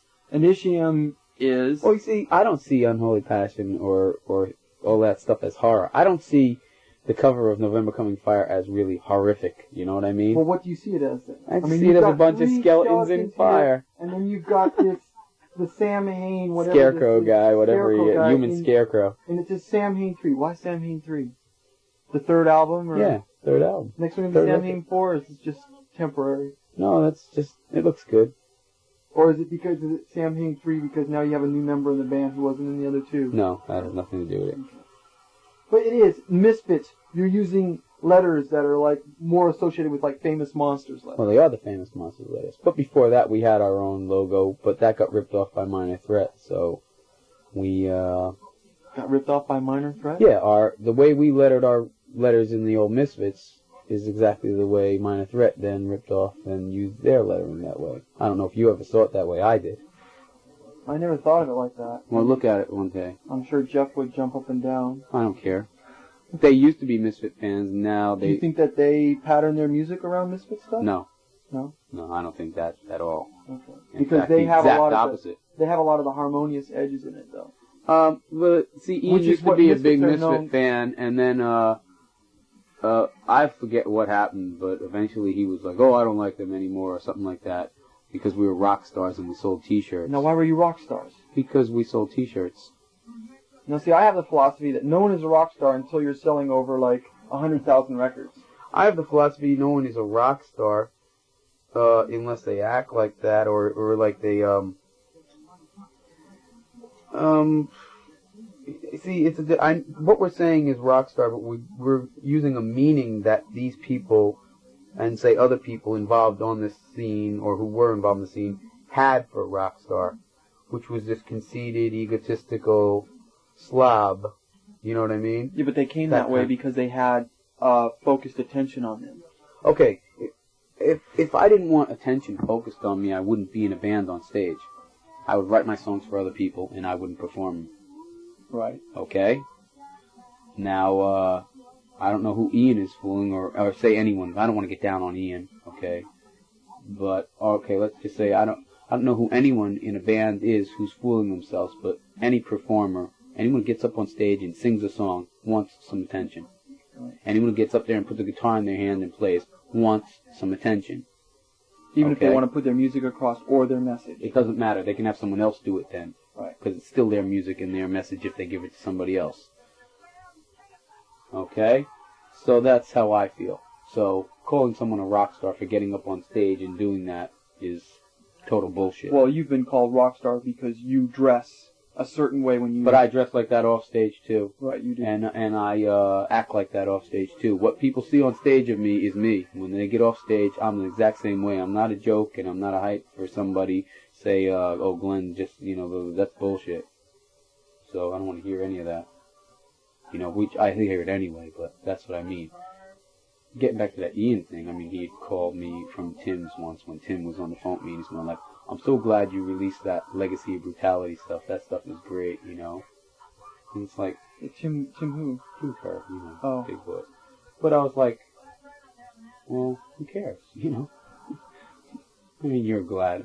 Who are you, I didn't understand it, It was like so critical of the Misfits all these times, I don't know. Was he critical because of the actions of what happened back west? No. That had nothing to do with it? No, he just was, I don't know. He didn't agree with you then?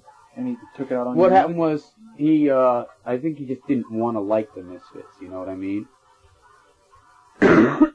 Because they became popular? Mm-hmm.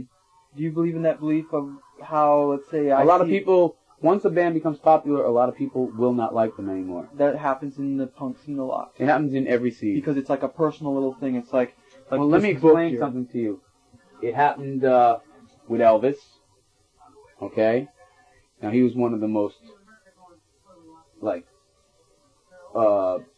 despised people by the, they wanted to ban Elvis. They wouldn't show him from the waist up on Ed Sullivan.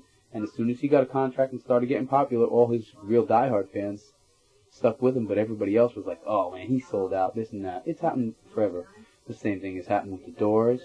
Once they got top 10 hits. I think it's like a personal thing. It's a personal thing. They think that they're losing you and they can't be intimate with you anymore at the club shows and stuff.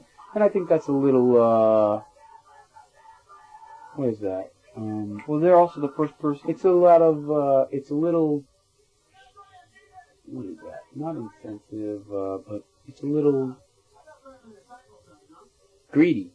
You know what I mean? Selfish. It's a little selfish for people to, there's so many words bouncing around in my head right now. Anyway, it's a very selfish thing for those people to do that, you know, and to also then just write off somebody that they've liked all this time just because they're getting some attention. Now, aren't these also the first people who yell rock stars? Yeah. Sometimes. It happens with any band. Doesn't matter. If it Kiss, they do the same thing. It doesn't bother me. I don't care. I don't need those people. I don't care. That's my whole opinion. See, I don't really care. I like doing music, right? But I'm not going to do it to the point where I have to sell myself to these people, or, you know what I mean? Or kowtow to anybody. I will never do that, and I never will. And if it meant not doing music anymore, it would mean not doing music anymore. It doesn't matter to me that much. And so that's what I have to say to any of those people. As far as selling T-shirts, I think that T-shirts are great. I always wanted T-shirts of my favorite bands, and lots of times they never just were available when I was growing up. I think it's a great thing to have the T-shirts, and a lot of people treasure those shirts. Sometimes we'll stay at someone's house and they'll open up their closet and go, look at these. I saved these and blah, blah, and they'll have a fucking whole line of Misfit shirts, or, you know, and there'll be other shirts by other bands in there. But, you know, and I say, that's pretty cool. Look at my closet. I have all the fucking shirts still there. And it just really pisses me off for someone to say that. And then, with Minor Threat, it really pissed me off is that I went to one of their shows and they were selling Minor Threat T-shirts. Were they the ones who were crucial to that? What do you mean? Well, if you use Minor Threat as an example, were they the Well, ones I'm saying that because one of the people that was really into that was Ian, was saying, oh, you guys sell those T-shirts, how can you be so commercial and this and that? I have always been a consumer and a collector, and I personally like buying things. There's not many things I like doing in this world. I don't really like this world that much to begin with, but I don't think if I could go out and buy things and things like that, there'd be no use to living, really. I mean, everything's not music.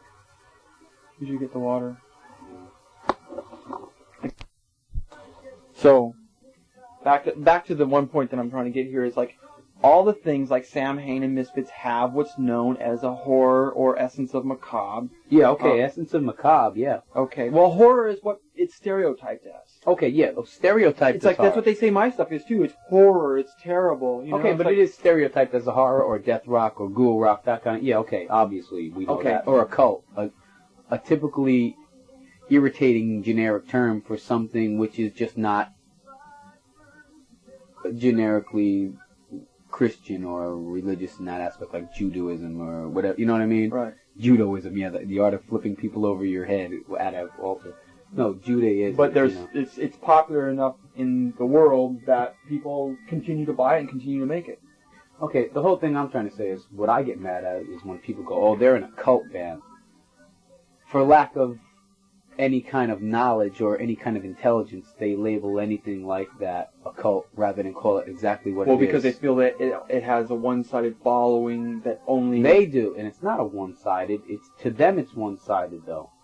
Now, I'm not that unintelligent when it comes to their beliefs. Why should they be that... You know, we're not Satanists. We don't practice, like, Satan as God type bullshit. But how many of them come out and talk to you about this before they write about you? None of them. See, that's the difference. None of them. No one ever tries to get our side of anything or to find out what we're really all about.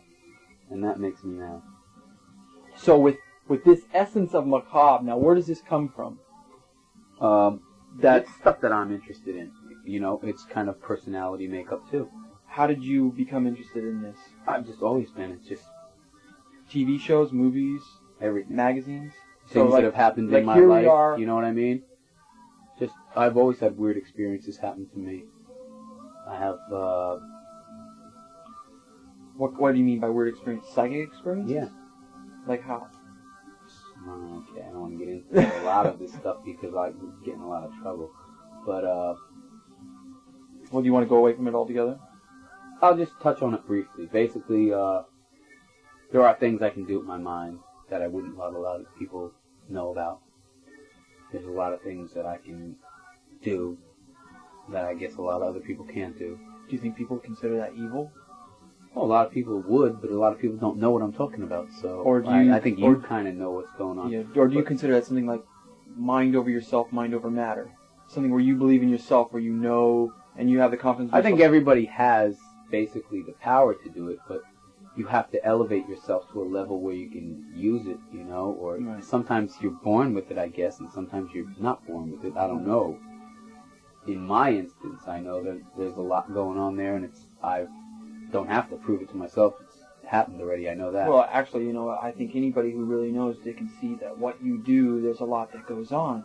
I mean, what the people in the outside world know is that you've done bands, and then also, you know, now that they should know is that you are making the t-shirts here, you are making the flyers here, you do the artwork. I mean, you've done the artwork for all the covers. You know, you do the photography, and then plus you have this massive collection here, which I mean, to anybody who collects, there must be a certain way to find the research, to know to get, like, what you have here. I mean, you just can't go out and go, well, I want this, I'm collecting. You have, it's like... Well, I'm really into it's research. Like another, yeah, but it's another sense. When I get involved in something, like, say, when I got involved with Samhain, I became very just incensed with getting information on it. It's real hard to come across good, reliable information, not stupid stuff that some moron wrote and put in a book, but stuff that's true and accurate. It's really hard to come across with information like that, and that's the only kind of information I'm interested in. So, like, for Samhain, you read up on Celtic novels or Celtic facts? Exactly. I've got a book over there that is just fantastic, okay? And it's not bullshit, okay? You can get a lot of bullshit on that subject. Also, some of it's not bullshit, it's just that there's a lot of different ways Samhain is celebrated. Okay? Is it always one time of the year? Yes. And does it last for a period? Yeah. How long is that period? Is it like It's about a 6-month period. Oh, so it's not like a moon cycle. It is a moon cycle, but it still lasts about a 3 to 6 month period. It lasts till I'm pretty sure it lasts till Beltane. How do you spell that? Beltane is how it's said, I say it in American, you know, but it's Beltane in, you know, Celtic. What's Beltane? It's another season. Yeah, but is that life as we're, It's basically when life starts to come back to the earth, okay? Basically, Samhain is the death of the earth, which you would call winter. Okay? Not fall? No. Because fall's when the leaves all change, right? When the green... everything dies, okay? It's kind of in between winter and fall, okay? But it's basically winter. We'll say winter. Everything dies. The earth dies. It's going to prepare for the next coming, okay? It's a very significant season, whereas the Christians have taken that away. And I think there's a feeling I've always gotten at Halloween time. It's a feeling that just snapped me right up, and it's just something that I really enjoyed the feeling. It's something in the air, and you can smell it almost. You can almost touch it, reach out and touch it, and that's that feeling that I like. My favorite time of the year is the Halloween, the Samhain, the Samhain. But that's actually fall, though. No. Not is this time of the year? This is winter for us. Okay. Is this a time of year that you No, like? I'm talking about the first time you actually sense Samhain. Okay. The first, when you know it's here. Okay? And that's always been the Halloween day for me. It's always been that day. It's been like, boom, it's here. It's, you know, you look around and see that the sky is gray. You know what I mean? That's why I could never live in California, because I wouldn't have that season for me. It has. The season's there, but the winter doesn't come like that. No, you know what I'm talking about. Right. It wouldn't be, I don't think I'd know it. I might, you know, I've never experienced it, but I like it here. That's what I like. You were born and raised here. But that's not why. I mean, I could probably do it in England. You know what I'm saying? It's just right here. It's a feeling. The sky turns gray from being sunny all the time, and it's, you know what I mean? I also like New York. It's a very real city, you know? That's why I kind of, like when we go out to California, like LA is a lot of fun and stuff, but a lot of the people there are very phony. I guess growing up by Hollywood and that whole area, it's kind of very phony and I can't handle it. But Frisco is more of a real city to me. It's got that city atmosphere to it. You know what I mean? It is very city. It's kind of cold there too. Yeah. Okay? It's wet cold though. But it's a city. Right. It's got dirty streets. It's got big buildings. To me, that's a city, okay? It's got bums on the street and weirdos and stuff. That's a city to me. Well, LA's too spread out to have that. It's too flat and the buildings are too small and the people are too phony. It's too sunny. I like dark streets. You know what I mean? I like a city to be a city. And that's, also you can get around in San Francisco without a car. Yeah. In LA you can't. No, not at all. That you're stranded if you don't. In New York you can get around without a car. It looked like it would be a little harder in New York than it is in San Francisco. San Francisco is very easy. You can go anywhere, and it's so easy. No, you can get around in New York. It's just expensive now. Because if you can't afford to take a taxi, you have to take a subway, and you're taking your life in your hands in the New York subway. But that, again, it wakes you up to don't trust everybody. Everybody is not nice, you know? Even if we had a perfect world, everybody still would not be nice. There would still be one or two bum apples in the bunch, you know? Mm-hmm. There would still be 2 loonies out there, or 3 loonies, or whoever, who are going to fuck you over royally. Okay? Well, that's why you can't have anarchy. A parable, exactly, because you're dealing with different personalities and different egos, and eventually someone's not going to be happy with something. I think basically it's different selfish needs. Exactly. You can't deny them forever, because otherwise you're not going to be happy. The whole thing is also, if you, like, if you read the Bible, I don't know if you do or not, but even with Christianity, if what's his name, Judas, can turn on Christ, then that means for you, at any possible minute or time, whenever something would happen, one of your best friends could turn on you, or someone you don't even know can just snap. You know what I'm saying? Mm. I look to the past also to give me perspective on the future and the present. Yeah, I've always had the saying, since as far as I can know, it's like your friends are your enemies because they know the most about you, and if they turn against you, they have the most to use against you, Exactly. and you're the most vulnerable towards them than anybody else. Well, I don't really care. I mean, if someone turns on me, I have, I guess, the kind of makeup where it would perturb me that they did it, but also I would write them off that exact same minute and just go on with my life. It wouldn't bother me. It wouldn't affect my life. Has it affected you before, though, for you to come up to make the statement? I mean, for you to see that, to gain that wisdom. Okay, the first time, but that's a very long time ago. And that's the growing process that everybody has to go through, but that happened a very, very long time ago for me when I was, a teenager. So, and I'm talking about young teenager, So, I grasp things pretty quickly as far as that stuff goes. So, to a lot of people, I guess I seem very cold, very heartless. Well, you know what I'm saying, on the outside to people who don't know me. Because I can write people off in a second. Well, then again, that's also because you're in a position to where people say expect more out of you. And then when you are what you are, and then so that they look at you as cold, but I don't actually feel that you're cold. I mean, you are someone who searches out within himself and does something with it. Yeah, I mean, I do a lot of things for myself. There's not many people who do what you're doing. Yeah. I mean, I've met many, many people, and there's not that many people who try to do a band, who try to do a record label, who try to do shirts, to try to help out people without looking for a return, right? And then who has this whole other life where they collect things and many things and is involved with it to know it, right? And then can share that information with somebody else. And not many people will do that. So I don't think that that's cold.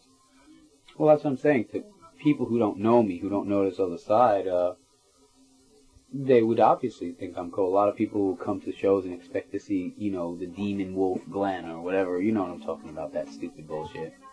They expect me to froth at the mouth for them, on stage and things like that. And some of them will meet me and go, wow, you're like, really nice guy. I thought you'd like bite my neck off or something. Oh, I thought you'd be this ugly little skinhead kid with acting. That's what they say to me, this Pushead. And no, I'm much older than you thought, aren't I? And I'm much taller. They're like, oh. Yeah, well, that's the whole deal is, preconceptions. Which, Right. From the songs that I would write or say that you would write, whatever, you get a person gets a preconception of you and they'll see a picture of me, you know what I mean? And they'll hear all the stories about the Misfits and Samhain and they did this and they did that. Samhain is already getting stories about them that we ripped out people's throats on stage. And we play in total darkness. Now, when you saw us, we weren't... It was total darkness. I, put dark glasses Again, over my I don't eyes. remember you guys. It was total darkness. That's right. Yeah. Were you guys, was that you up there? Couldn't anybody. I couldn't see. Anyway, it's just... People like to tell other people, I couldn't go to see Samhain. How were they? you know. Well, they make it up to be something more than it was. Say it wasn't. They had an expectation, and it didn't meet up because they had built it up so much. But then they got to tell a friend, "Oh, you should have been." And then the rumors, and then basically sometimes they'll go to a show and they'll see it, and to them it was what they said it was. You know what I mean? Right. And so when they go back, they're not Imagination. lying. They're just going, "Oh man, it was blah blah blah blah," and then by the time that person repeats it to someone else, it's it's the whole thing where the guy tells one story at the end of a line and they have 20 people there, and by the time it gets to the end of the line, the story is so totally different. You have 20 different stories there. Back to this.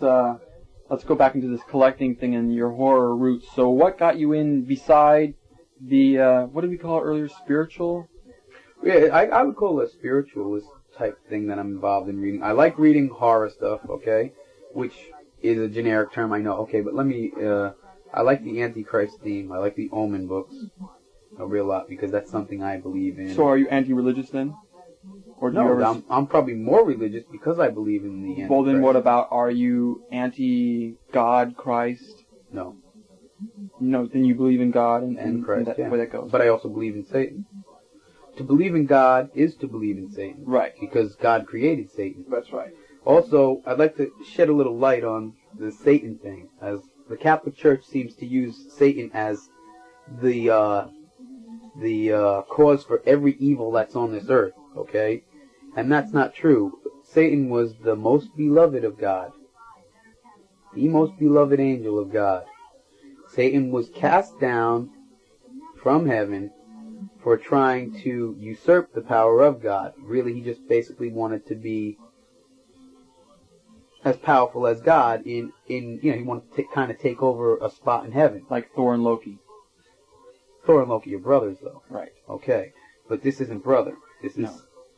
God trusted Satan. Satan was his most beloved. He was the proudest of Satan that he could be. Okay? This is something he created. He was the shining light of heaven. And here he is, the shining light of heaven, turning on God, which again goes back to the friend who can turn on you at any second. That you give him all your trust. You know what I'm saying? Right. It could be the one you least expect it, like with Jesus and Judas, where it happens again. Okay? So here you go. So basically Satan is banished to earth with his band of fallen angels. Okay? One of the other things that is supposed to happen is that the reason there are freaks and mutates and, say, cyclopses and things like that on this earth, like, say, centaurs and things like that, was because the angels were coming down to earth. They were supposed to be the guardians of humanity, of the humans, and they were mating with them. And that caused, all these freaks and things like that. And also, according to the way Michelangelo painted people, they were supposed to be 10 and 11 foot tall. Right. Supposedly, man has been shrinking generation to generation. But anyway, to get back to the angel thing, okay, Satan was cast down with his angels to earth. And God gave Satan earth as his dominion. So in other words, if you believe in the Bible, as all good Catholics do, you must also understand and accept the fact that this is Satan's planet. God has given this to Satan as his dominion to do which he will. And basically, Satan is here to put you through the ringer. You know what I mean? Until, say, basically you go to heaven or whatever happens. I don't even know. I don't even want to get into that right now. But basically, this is Satan's planet and you're here, okay? You really don't have any control over it. Basically, what you should do is make yourself as comfortable as possible here without doing anything fucked up to other people, and if it happens to you, that's part of life, okay? You should not be too happy it happens to you, but also you should kind of accept it, that whole thing that without pain you wouldn't know happiness, you know what I mean? Without sadness you wouldn't know happiness, that kind of thing. So you have to have all that stuff. You have to have evil to know good. Right, because there was all good. You wouldn't know it was good. Okay? So you have to have all that stuff. It's negative and positive. It goes back to algebra too. Right. So do you think in like the philosophy of like they've used Satan as a weapon of fear against the minds of the people? Yes, sure. Well, that's the Catholic Church works as they operate on fear. Excommunication, sins on your mortal soul. There's none of that in the Protestant religion. Not that the Protestants were any great deal, But they did actually, Martin Luther rebelled against the Catholic Church. I have books that tell you of all the atrocities that the Catholic Church has performed on, the world. You talk about the Germans, the Nazis killing all those Jews. I have accounts of the Catholic Church annihilating races of peaceful people, like non-violent people. Their only existence was to become one with God, kind of a meditation level type thing, to truly know God and to be at one with Him. That was heresy to the Catholic Church, and they rounded them up from the whole European continent into one area, killing them on their route. They would make these mass exoduses to their, sanctuary, basically. And then when they all got into one area, they set the whole thing in a big square on fire and burned them all. A couple million people. This is the Catholic Church, mind you. Right. Okay? Which is supposed to be holier than thou. Annihilated, exterminated millions of people. That doesn't account also for all the people they exterminated and tortured. Tortured people as if they had no feelings and no nerve endings or anything in their Spanish Inquisitions and in the German witchcraft, trials and all that stuff. Get burned at the stake and tell me about pain, okay? At least in Nazi Germany, they were gassed first before they were burned. But it's all a level of fear, though. Okay, but what I'm saying is, I think I'd rather be gassed first and then burned than just burned at the stake, right. Okay? But it's just like, who dropped the bomb on Hiroshima? But we don't talk too much about that. Yeah, but what I'm saying is, I just think that religion over the years has been more a divider of people and more of a cause for war than a cause for peace, because it becomes organized religion. Religion in itself is a very good thing. It gives you faith, and you know what I mean?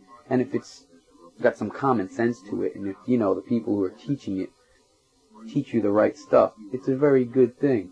But if it's taught the wrong way, I think it creates war. The whole thing going on in Israel and the Middle East right now is the biggest holy war going, because Iran doesn't like Iraq, and Iraq doesn't like this, and they all don't like Israel, and Israel doesn't like, and Egypt doesn't, and they have all these stupid little factions of religious beliefs, and they're all fighting each other, and it's because of religion. So do you think that's why nowadays there seems to be an incline in decreasing faith? Sure. It's a bunch of bullshit. And people are starting to say, no. Do you Well, think people are starting to say, I believe this, and that's what I believe, and you can drop dead. They're being very individualistic about it. Yeah. Sure. So were you raised Catholic? No. No? Is there Catholic in your family? My mother's Catholic. My father's Protestant. But then again, I never had religion forced on me. Okay? I mean, I did have but to you go to studied church. on it. Yeah. I had to go to church when I was a kid. Not religiously, though, but I had to go, every once in a while. And I just, from what I've learned, I read the Bible every now and then for research for Archangel and things like that. I have to know what I'm talking about, at least for me. I won't write something unless I know what I'm talking about. If I don't know what I'm talking about, I won't even speak usually. I'll let someone who knows what they're talking about speak so I can learn.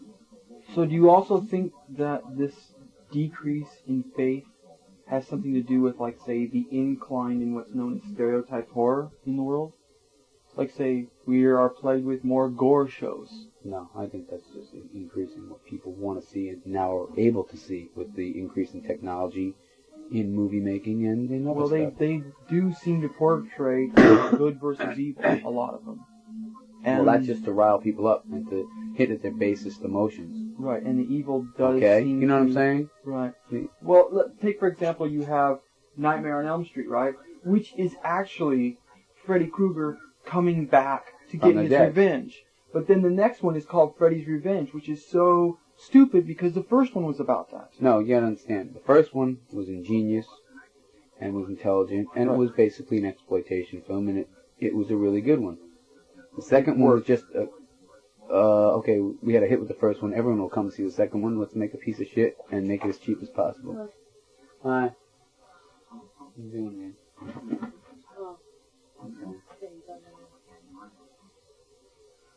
How's work? Did it? So, you like horror?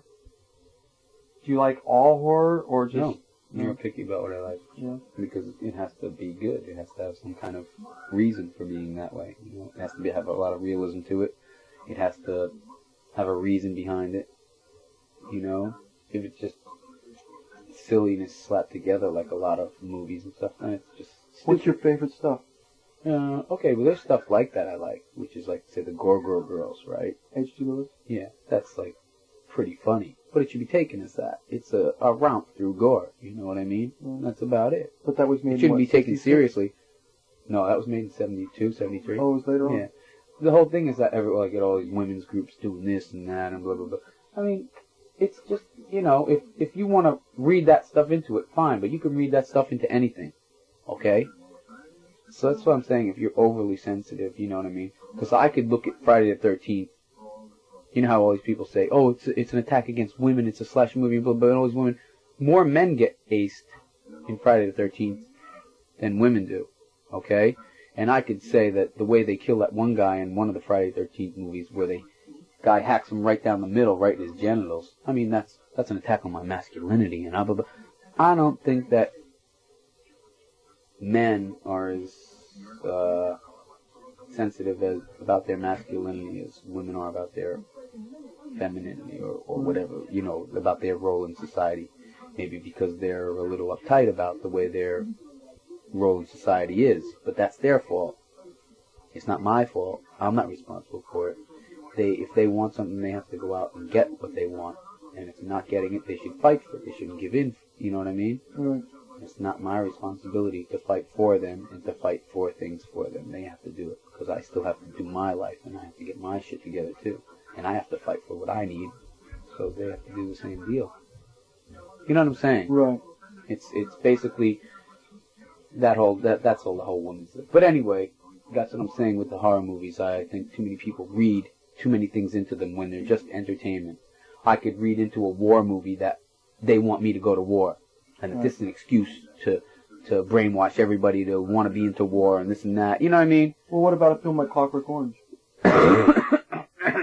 What about it? Or it's totally violent, you know? Yeah, well, so's life. But they don't read That's into that supposed one to be, that way. Yeah, they do. When it first came out, it was oh, this and that, blah, blah, blah, blah. Basically, it's just, here's my look into the future, and this is what might happen. It's entertainment. It's a movie. Don't But people are saying that this kind of entertainment, the people who think this up are deranged. Everybody thought Shakespeare was deranged. Everybody thought this guy was deranged, and that guy was deranged. They're deranged. They're looking for something to, you know.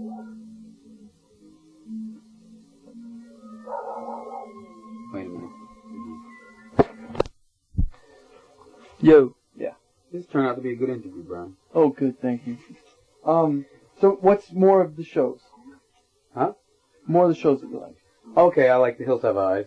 I like that whole, you know, the clan of, you know, people waylaying people, you know, a clan of, say, like, brutal, you know, people living in the hills, ready to, you know, terminate your life at any second, you know, because there's sick people like that. When you're on tour and you're down by the Mexican border in Texas and stuff, you really learn how cheap life is. Some of those people will kill you in a second and not even think twice about it. Because they want to come over. No, because they're just, life is cheap. Oh, okay. It doesn't mean anything to them. Their life is hell. It's scum. They don't give two shits about their life. So why are they going to care about you? You know what I mean? If their life means nothing to them, what's your life going to mean to them? It means nothing. These, you know, a lot of people talk about you know, like white rednecks who are a pain in the ass all the time down south anyway. Meet a Mexican redneck. You know, the big 250, 300-pound Mexican guy with the cowboy hat with the metal braid going on top, the cowboy boots on. He says, I'll kick your ass. Well, what about out here? You got that kind of stuff out here? No, we have pseudo bikers out here. Pseudo bike. We have, like, real bike gangs out here, like serious, right, badass bike gangs. But then we have, like, pseudo bikers. You know, they have a 9-to-5 job, you know, working as a salesperson or something. And then they get their brandy new denim jacket on, you know, the cut-off one. And they get on their nice new Harley, and they drive around and try and be badasses, and they get their asses kicked. That's basically, and we have pseudo rednecks out here. We have more jocks than that, you know. That would be more of a problem than any of those guys. And they're no problem either. They're only powerful in groups. So what about more shows? Oh, movies. Yeah, movies. Yeah. I like the Omen movies. All three? Yeah, the third one is the best one as far as I'm concerned because it deals with the Antichrist. Should there be a fourth one? Sure, you should I heard they're going to make a fourth one. Really? Fantastic, because book 4 is the best book. Book 3 is great. Book 4 is the best book. Book 5 is just a rehash of book 4. But book 4 is one of the best books. Did you read the books before the movie or after you saw the movie? Final Conflict I read before, and the other one I read before. But the Omen one I only kind of glanced through. Someone had it. And Omen 2 I just never even read. I have it now, though. Yeah. You know, 'cause I got into reading them, really. I went from 3 to 4 like that. But yeah, I would say Final Conflict is on my top 10. So what would be your top 10? You know, I did that for a magazine already, Gagging Dog. Oh, you did? Phoenix. But my top 10 was Final Conflict. The Howling is one of my all-time favorite movies because to me it's one of the only realistic portrayals of lycanthropy or werewolfism. Do you know what I'm saying? You think it's better than Werewolf in London? Yeah. Although that's kind of accurate, but it's just that the wolf didn't, you know, the guy didn't, although he looked more like what would happen than, say, Lon Chaney's Wolfman, right, which wasn't really his, it was right, Universal's, but that kind of portrayal is stupid and insignificant. A true werewolf can change shape at any time that he feels like it, and it's usually in a time of stress or pressure. You know what I mean? Correct. Where their life feels threatened, or, you know, usually it's that kind of thing. So I like The Howling a real lot. That's on my top 10. You got The Hills Have Eyes is on my top 10. Night of the Living Dead is on my top 10. I think that was a groundbreaking movie. What else is on? Basket Case, I think, is a great approach. And basically, because there's so many of them, basically almost any Cronenberg movie, except for Dead Zone, is fantastic. You're a big Stephen King fan, I know. No, well, they didn't just let Cronenberg do the real Dead Zone story. Don't you know? The president's life and that guy Johnny's life coincide with each other. It's all happening at the same time in the book, The Dead Zone. You know what I mean? You get one chapter. You know what I mean? How it parallels each other, and it brings it up to that final climax at the end. That doesn't happen in the movie. I still think Cronenberg saved that movie with his touches. You know, when the goldfish bowl is exploding and he's slain in the fire, and you know, a lot of that stuff is really Cronenberg touches in there. But as far as I'm concerned, stuff like The Brood and Rabid and They Came From Within, which is Shivers. What about Scanners? Scanners. Videodrome. That stuff is excellent. Videodrome I love. It's totally bizarre. Yeah. That's original movie making there. Okay? You're talking about original stuff there. Who did a movie like Scanners before him? Who did a movie like Rabid, where Marilyn Chambers has like this dick under her arm that sucks blood through a metal rod? You know who? And then whoever gets the blood sucked out of them contracts rabies, and then a whole city eventually is paralyzed by this plague of rabies. They don't know where it's coming from, and it can't be cured in any conventional manner. That's pretty heavy stuff, especially for a horror film. That's why I think calling it a horror film is underrating it, especially Cronenberg. Do you think it's more sci-fi? I think it's more psychological. Psychological? Psychological horror. Psychological. I mean, people will walk away. That's like Night of the Living Dead. The dead coming back, and actually you see them eating people. And because it was filmed in black and white, you used your imagination a lot more. Well, did you like Texas Chainsaw Massacre? That's an imagination movie, because they never really show anything, but it's just always the effect. It's there. It was a pretty cool movie when I first saw it. Yeah, I think. But I was knocked out a lot more by Night of the Living Dead than I was Texas Chainsaw. Okay? Texas Chainsaw also, and you know, Psycho were all based on the Ed Gein story. That's one thing I'd like to do, but I hear Dan O'Bannon and his crew are doing an Ed Gein book, so there'll probably be a movie. But I'd like to do a real docudrama type thing on the Ed Gein thing and have it in black and white. It'd be great. I was gonna do it, but I don't know if I'll have the time to meet them to the punch. You'd have to do some research. I talked to my grandma about it when I was just down there about it, and because she lived in Wisconsin when all that went down, and she told me some stuff that I had never heard about it. Oh, really? Oh, yeah. Things that I didn't know. I have a lot of the books, and I have the Life magazine, and I have the report by the judge who presided at his trial, and I have a bunch of other books and clippings and stuff. So I still need some more stuff. A friend of mine says he has a friend who has some of the actual pictures from the house, police pictures. Trying to get that stuff. Wild stuff. So what other shows you like? What other movies? How many did I name? There were so many groups, right? Omens, Cronenbergs. Okay, we got The Omen, Final Conflict. I don't really like the first two that much. The first one's okay, and this touches in there that I like. Omen, the Cronenberg movie, Night of the Living Dead, Hills Have Eyes, The Halloween, Basket Case, Gore Girls I like a real lot. Okay, that's 7. God, where's my list? I need it. You like the stuff that you have the posters up? Yeah, Road Warrior. Pieces? Road Warrior. Road Warrior is great. Road Warrior, which is Mad Max 2.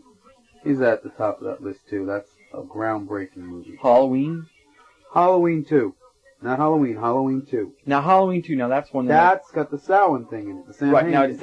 does that coincide with anything to where the band became that name? No, but it got me interested in reading about Samhain more, because I wanted to know more, and I said, well, wait a minute. If these guys can find out something, I can find out a little more about it. And,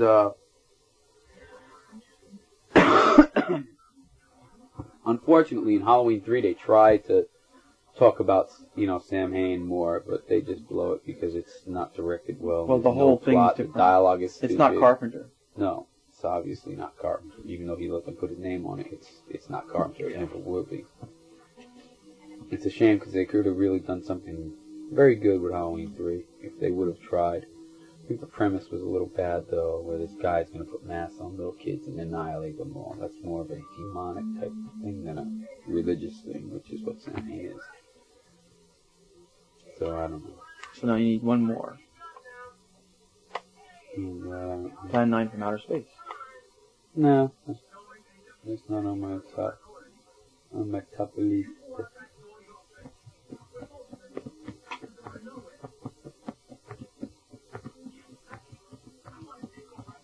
Yeah, I don't know what other movie I can put on there. What other stuff do you like? I like lots of gore movies. Dr. Butcher is pretty good. I like that. Zombie's good. Dawn of the Dead is good. You haven't seen Reanimator and you haven't seen Make Them Die Slowly? No, I haven't seen either of those. We were on tour when Reanimator played. By the time I got back, it was gone. So. It's fun. Yeah, I heard. So then, okay, we'll go away from this a little bit, because I want to get more into, like, the magazines and the comics and the toys and stuff. Oh, okay. Because that's all relevant, I think. Yeah. So, okay, so you like the horror movies, and so which you've gotten into the magazines.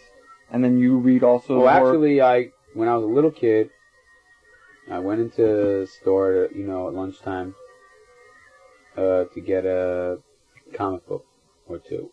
I had a pocket full of money, which was about 50 or 75 cents. Not even, probably about 50 cents. And I go in to get maybe, 4 comics, so 12 cents a piece. And I see this book staring at me, and it's a Famous Monsters annual. I love monsters. Do you know what year it was? 63, 64, 65, one of those. So that was it. I just looked in my pocket, and I just had enough money. Like either 35 cents or 45 cents. I don't know what it was, or 50 cents, whatever. And I plunked the money down, and I'm out of there. And I read that book over and over about, oh God, I don't know how many times. And that's, because I'd always watched horror movies every week. We had them here. We had the Zachary show, which was daytime with bands and stuff. My brothers all watched that, because they were into the music, all my older brothers. Did they have Shrimpenstein out here? No. Which was LA at that time. And we also had Chiller Theater here every Friday and Saturday night. It was horror movies. Okay, then we had this other Channel 9 thing, which was Monster Theater or something like that, or Horror Theater or something. And that was all the 50s shows? 50s and 60s stuff. I mean, Plan 9 was the opening sequence on Chiller Theater. That and a bunch of other stuff. all that kind of stuff. So it was pretty cool stuff we got to see. I was always interested in that stuff. I just always loved those movies, because everything else was kind of just bland and didn't do anything. It was kind of, war movies just left me cold, there was who cares, So how did you get into comics? I always liked comics. From the first time I seen a comic, I was like, whoa, So why'd you collect them? Because I wanted to have them, The covers were great. It wasn't the kind of thing... Back then, the covers were, different, you know what I mean? There wasn't so much cluttered up space on the cover, and each book had its own personality, kind of. You know what I'm saying? So did that inspire you to be an artist? Yeah, sure. That would, because I was always drawn anyway, and then I got involved with reading comics, and it was just a natural progression of things. So that's how that happened. So how many comics do you have? Do you know? No, I don't know. Is it thousands? Yeah. Hundreds of thousands? Or no, thousands. I sold a lot of my books off. I basically collect Golden Age stuff now, and stuff with good artwork, or stuff with real good stories. Well, stuff in the 60s too. I like even though a lot of people think that, say, 60s DC comics are schlock, I think they're great. Some of them are really great. I think some of them are so absurd. I still like the Deadman stuff. Deadman is 60s, yeah. Right. Yeah, Deadman stuff is excellent. That's one of the greatest characters created. Like Batmite a real lot because it's just so wild. They could have done a lot with that character and never did. And I think that, well, I told you I'm going to try and approach the editor at DC to do a really good Batmite story. Something really intelligent. Give it a new dimension. And there's just other heroes I really like that never caught on. Spectre? Creeper? Well, Spectre's a Golden Age story. What about also, Creeper? Spectre's getting his own book again. Yeah. And they're redoing the whole character. And what about Creeper? You like Creeper? Creeper, they could have done a lot with it, I think letting Ditko do it again after they had stopped for so long was a mistake because he just didn't really have the feel for it anymore. I think they should have given it to a really good artist and taken it places, made him a little eerier, a little creepier, you know what I mean? Maybe a little more violent in a sadistic kind of laughing way, and stuff like that. There's a lot of heroes I think they could have did a lot with that they never did. I think DC has a lot of villains too. Yeah, I think DC has it all over Marvel. I think they always have and they always will. Marvel has come up with a lot of good ideas. Marvel's got some good stuff. Okay, but you have to understand, Spider-Man is not an original idea. There was in 1940s, DC had a hero called the Tarantula. Okay, and then a lot of other smaller companies. Well, of course, there was Plastic Man, and which became, Marvel's got Mr. Fantastic. Well, yeah. There you go. Okay. And in that aspect, don't forget the X-Men is a direct rip-off of the Doom Patrol. They were the first mutant. Or even Metal Men. Well, but as far as mutants go, the Doom Patrol were the first mutant heroes. They predated the X-Men by a few months. And then you have Doc, who is in a wheelchair in the Doom Patrol. And what do you have with Professor Xavier? He's in a wheelchair. Okay? So, you know what I'm saying. Right. I've never thought Marvel was particularly original. Right. I think they've been more exploitative of the comic book genre than anyone else. I think they care less about the comic buying public than any other industry. And that's how I feel. So then, you collect all these comics, and so how did you get into, here you have all this Japanese stuff. How did you get into that? Well, that happened when I was a kid. On TV, we had Eighth Man here, Kimba, Astro Boy, Gigantor, Marine Boy, all that stuff, Prince Planet, all that stuff. I think you had to live in a major city metropolitan area to get that. No, it was syndicated all over the country by Translux, Speed Racer, all that stuff. But it's say, I lived in Idaho when I was 12, right, and we didn't have that. Okay, I mean, I saw Gigantor and stuff like that. For that, you know what I mean? I don't know. I saw Gigantor and stuff when I lived in California. When I moved up to Idaho, they didn't have it. Okay, but it might have been out of syndication by then, too, in your particular market up there. Could have. You know what I'm saying? But I don't think it was ever there. They didn't know. Okay, well, anyway. Because there was also Dark Shadows at that time. Okay, see, that's a little late for Astro Boy. So what, and especially Prince Planet and Kimba. But, Translux was also syndicating a lot of other shows that weren't even Japanese animation, like Mighty Hercules and all that stuff. So I'm pretty sure it was there, but maybe not for a long time. Anyway, I'm started collecting comic books again after not collecting for a real long time. And I'm at this show, and there's a guy selling Japanese books and toys, but basically books, and they're paperback. And here's this character I'm looking at, and it's called Captain Harlock, and he's got this skull and crossbones shirt, a big massive scar down his face, an eye patch, hair hanging in his face, just the way I'm wearing my hair at that time. Okay, so I immediately kind of identify with all these heroes. And he rides a spaceship in outer space. He's a space pirate, and he's basically trying to stop greedy, enterprising corporations which have taken over the Earth from exploiting the Earth and other planets and stuff like that. They're hoarding all this stuff that only rich people can afford now. You know, like super rich. I'm talking about people who control worlds. And so it's a pretty cool story, and he thinks nothing of blowing people away, blowing their whole bodies right to pieces. And it's a pretty cool outlook on life. If someone's really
Harlock. Japanese. Harlock. Okay, so here's this Harlock. guy who like doesn't care about, retribution. Okay, and really taking care of business, and I really respect that, and I am into the Harlock thing. And then I'm really into finding some Astro Boy books. I want to see some Astro Boy books. I'm trying to find the cartoons and stuff. And, this was really good animation. This is really good stuff. This is stuff that had personality to it. You look at a cartoon right now, there's no personality to it. It's just bullshit. What do you think they're importing all the Japanese cartoons over here now? But at that time, do you think that stuff was better than the stuff that, Chuck Jones is doing for Warner Brothers? Did you see new Chuck Jones stuff? I was so... Yeah, but he's old. He's been around. No, that's not why. The budgets on American cartoons have been slashed so much, and the workforce on them has been cut so dramatically that they're not even a semblance of what they used to be in the 50s and early 60s. Well, they used to take their time. They had all those animators to do it. Now it's let's get it done. Let's get it done. We need profits. We need everything is, there's no more feeling into it anymore. But did you think that the Japanese stuff was better than the stuff like Chuck Jones was doing for Warner Brothers? Yes. Because that stuff was excellent. It was. Here's the key word. It was excellent.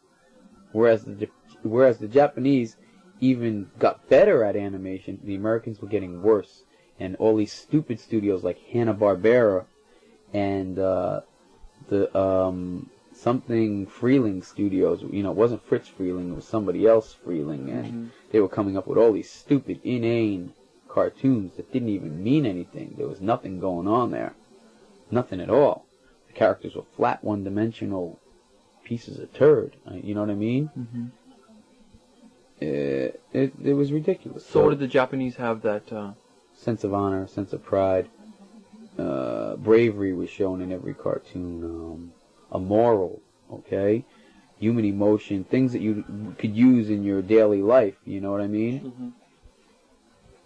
Something would happen and it would have to be resolved, and there was also a sense of pathos and humor, and you know what I mean? Just, it was all around better cartoon. Things that the old Bugs Bunny movies used to have, okay? Sense of realism, Things that the old Mighty Mouse even used to have that, and Heckle and Jekyll was hilarious, Stuff like that, it didn't have to be like all of that stupid, as long as it was entertaining.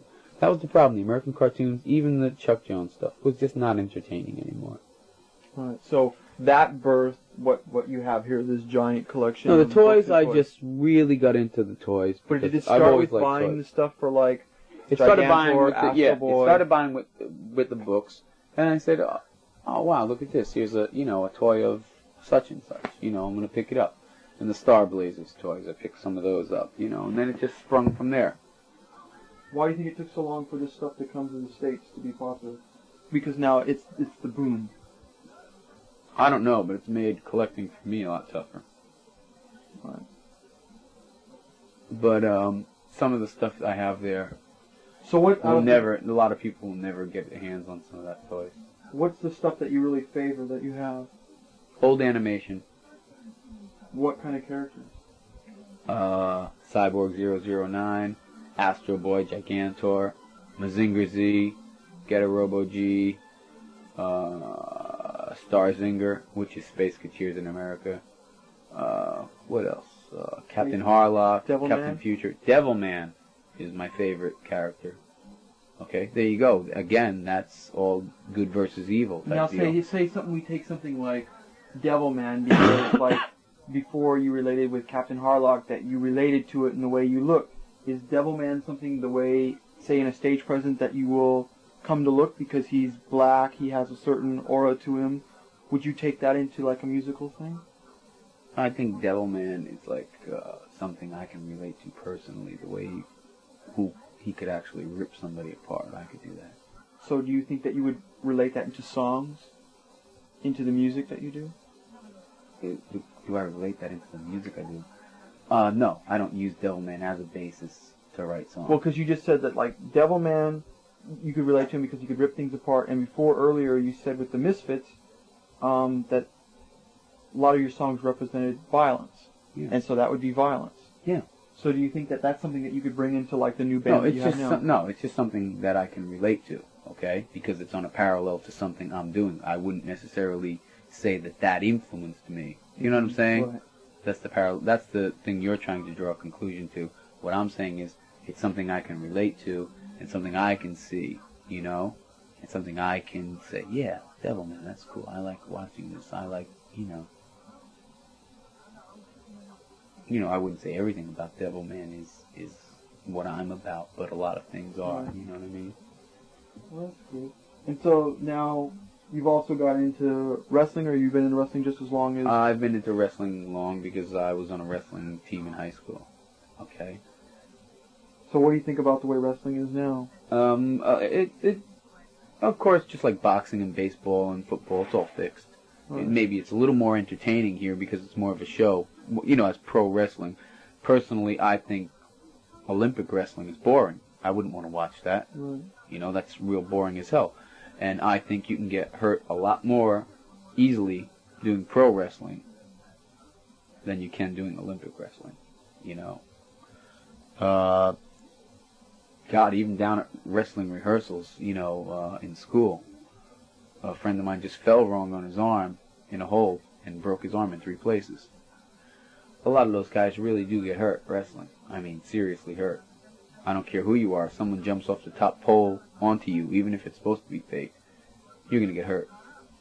Right. Okay? So what do you think of, like, say, now you have these toys, and now they're turning wrestling into toys for the kids. Well, they've done that in Japan for years. For decades. So why is all of a sudden the U.S. doing all this, and why is, like... Because the U.S., I don't know if you've noticed, but in the past 5 or 6 years has gotten very smart about how they market toys.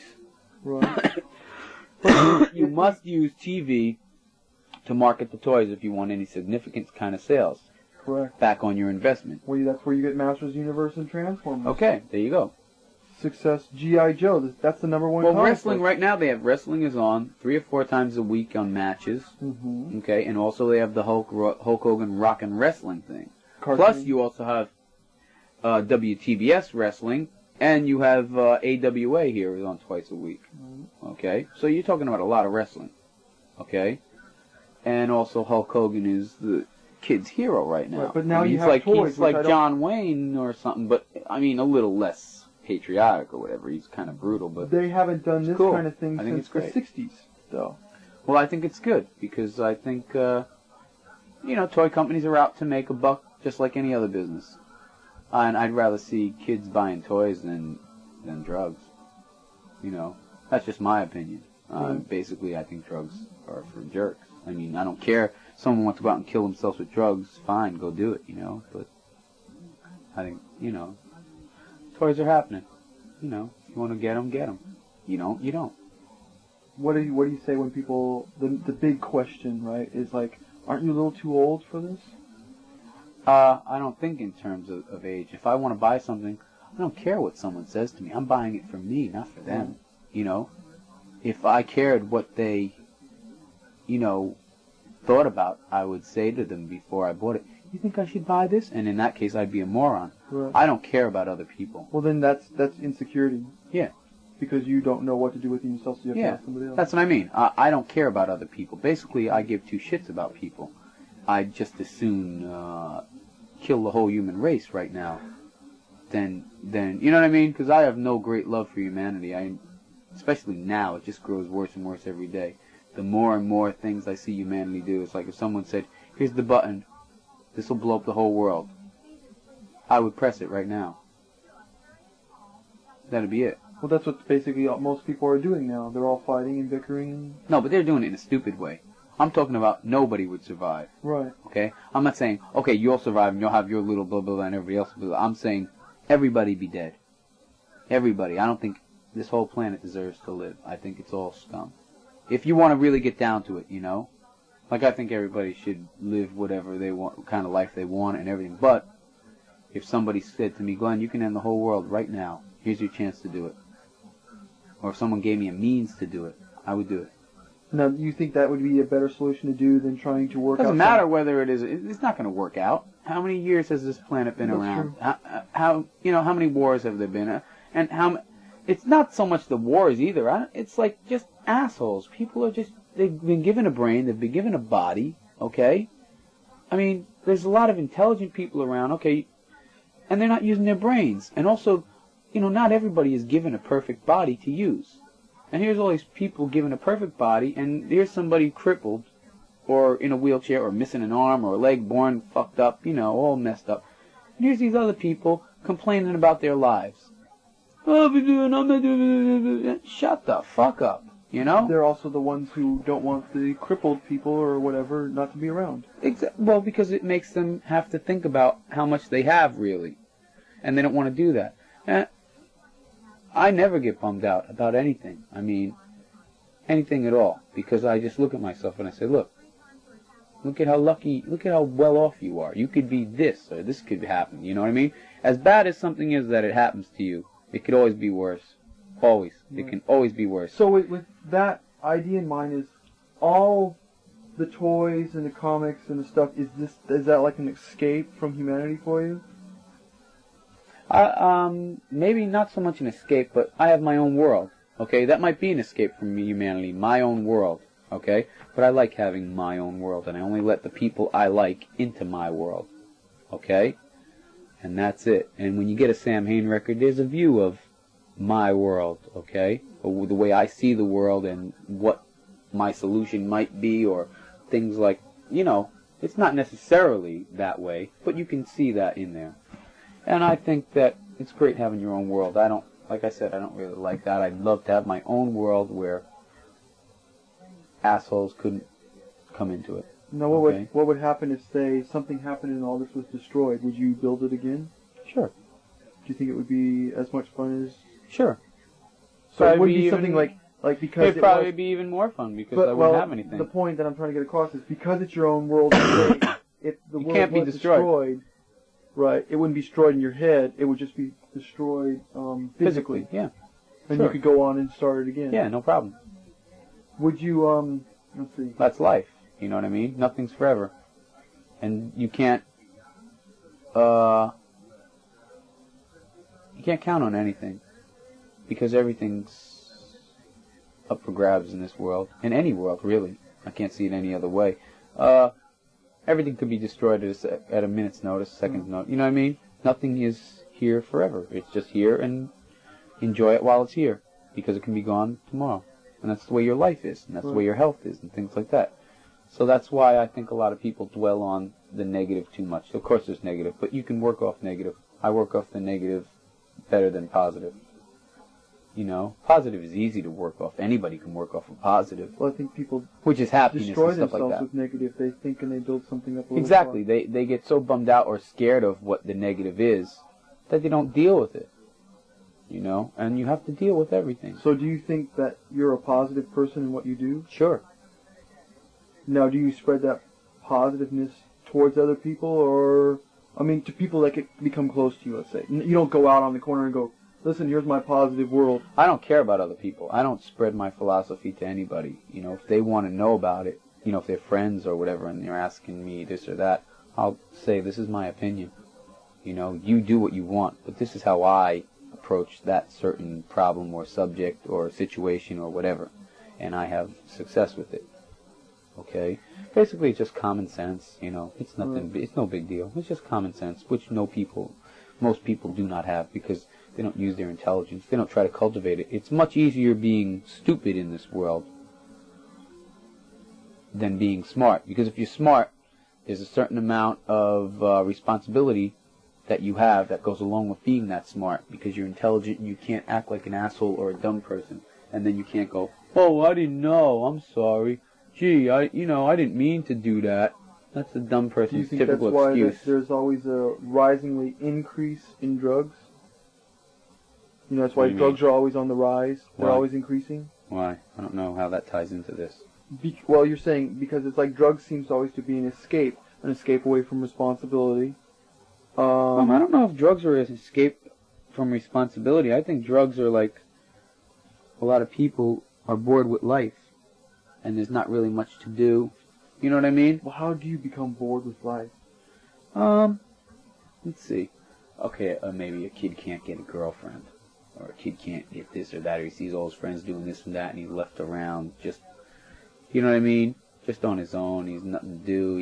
He'll either start reading books, or he'll start doing drugs just to pass the time or something, you know, to get a thrill or something.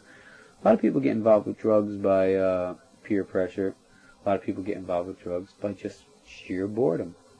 I know in New York, a lot of my friends when I was living in New York would just do drugs because there was nothing to do that night, and that was something to do. Okay? And at first it didn't cost that much. It costed about as much as going out to see a band. There were no bands playing. So they'd go and shoot heroin or whatever they would do, you know, or do a few ludes and just zonk out somewhere. And eventually, he wasn't that cheap anymore. And also, eventually, they had to do it, you know. The people who really get fucked up on them and become reliant upon them. And, you know, it happens around here, too, even in suburbia or wherever you are. This is more of an urban area. Nothing to do. What are you going to do? Let's get loaded. Let's get fucked up. All right. And that's what they do. Okay? That's basically my idea of why drugs are so prevalent. Because there is really nothing to do.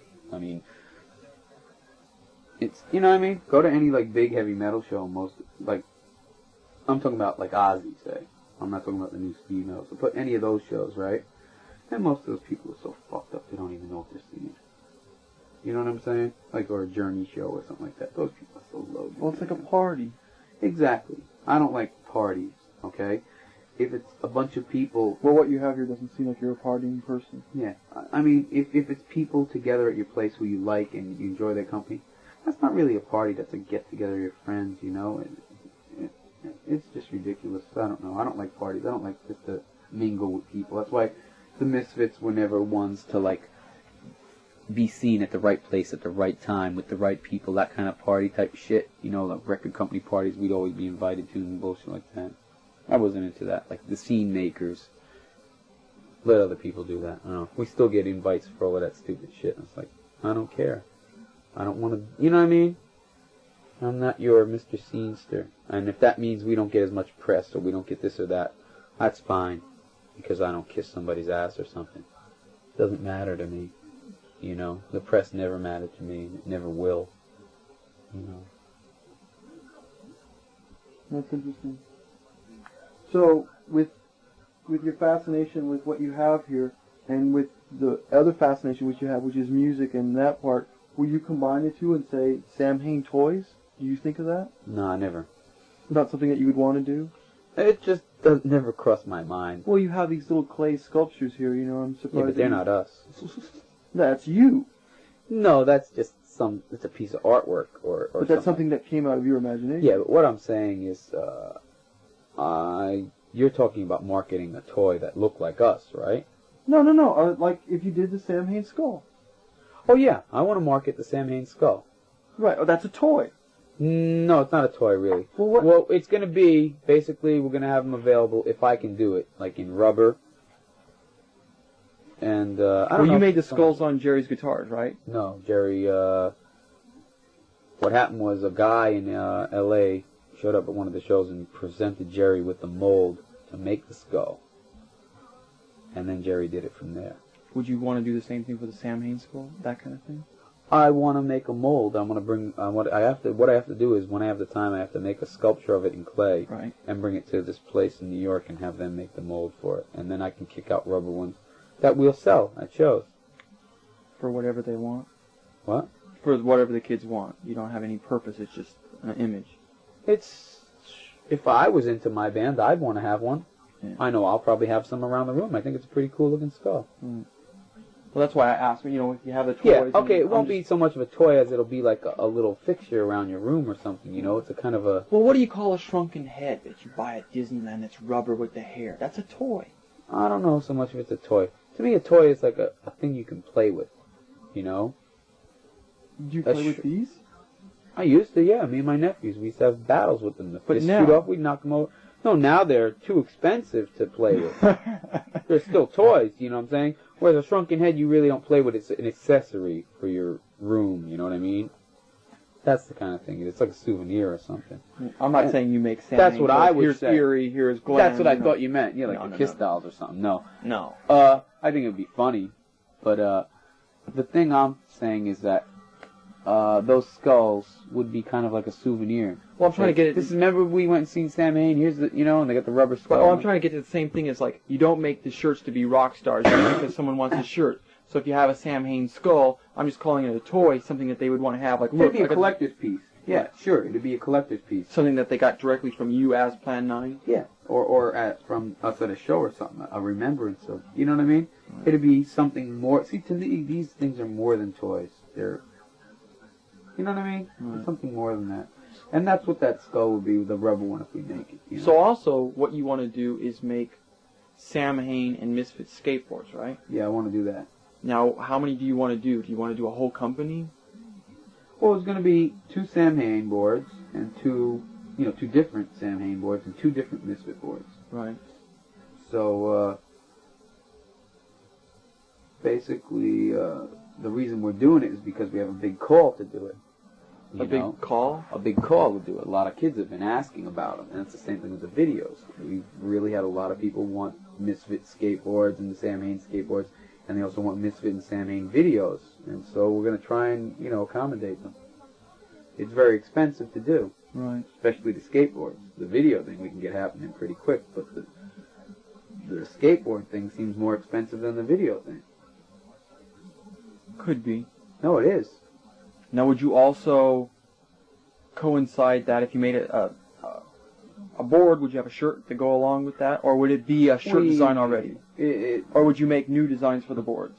Well, we have basically one design which will be the same as the board design for Misfits. What would be the 4 designs then? Okay, the 4 designs are the Crimson Ghost skull and a logo for one of the boards for the Misfits. Then we have the Pushead Evilive design. That's going to be another board. Then we have the Scarecrow, the human Scarecrow, whatever it is. Like that's on the cover of November Coming Fire. Yeah, but it's different. His hands different, are crossed. But he's a scarecrow in there. Yeah, it's like a human People Scarecrow. won't know that. Yeah, it's like a human Scarecrow. In other words, the skin is stretched over to the bottom of a bone. Okay. And then it's got hands, and it's got the beastie skull on the face. And then we have the other Samhain thing would be the Skull Girl holding up the cards. Okay, as a board design, which I think is pretty cool. The back cover of the first album. Yeah, back cover of an issue. When do you hope to have these out? Hopefully by summer. Hopefully by summer? Yeah. I think that's a reasonable projection. I'd like it sooner. But by summer, the kids could be skating on them in the summer. So there is a big demand for it, and it's not something that you're doing to jump on the bandwagon of what other bands are doing. It's because there's been requests for them. Yes. We also should do it before someone else beats us to it.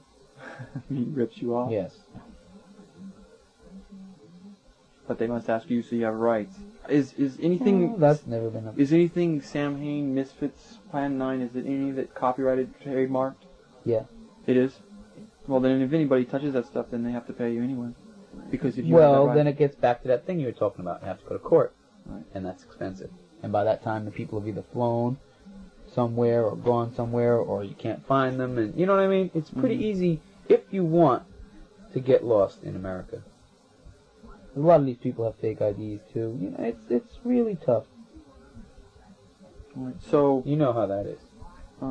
I've picked up a lot from Dead Animals, and then a lot of kids I've traded Misfit records and other stuff that I've had, like, for skulls and things like that, and shirts and things like that. So with the whole thing, this is a question that I'm asked a lot, but I'll ask you, is that on your records, Misfits the symbol was a skull. Samhain, the symbol is a skull. What's the fascination with skulls?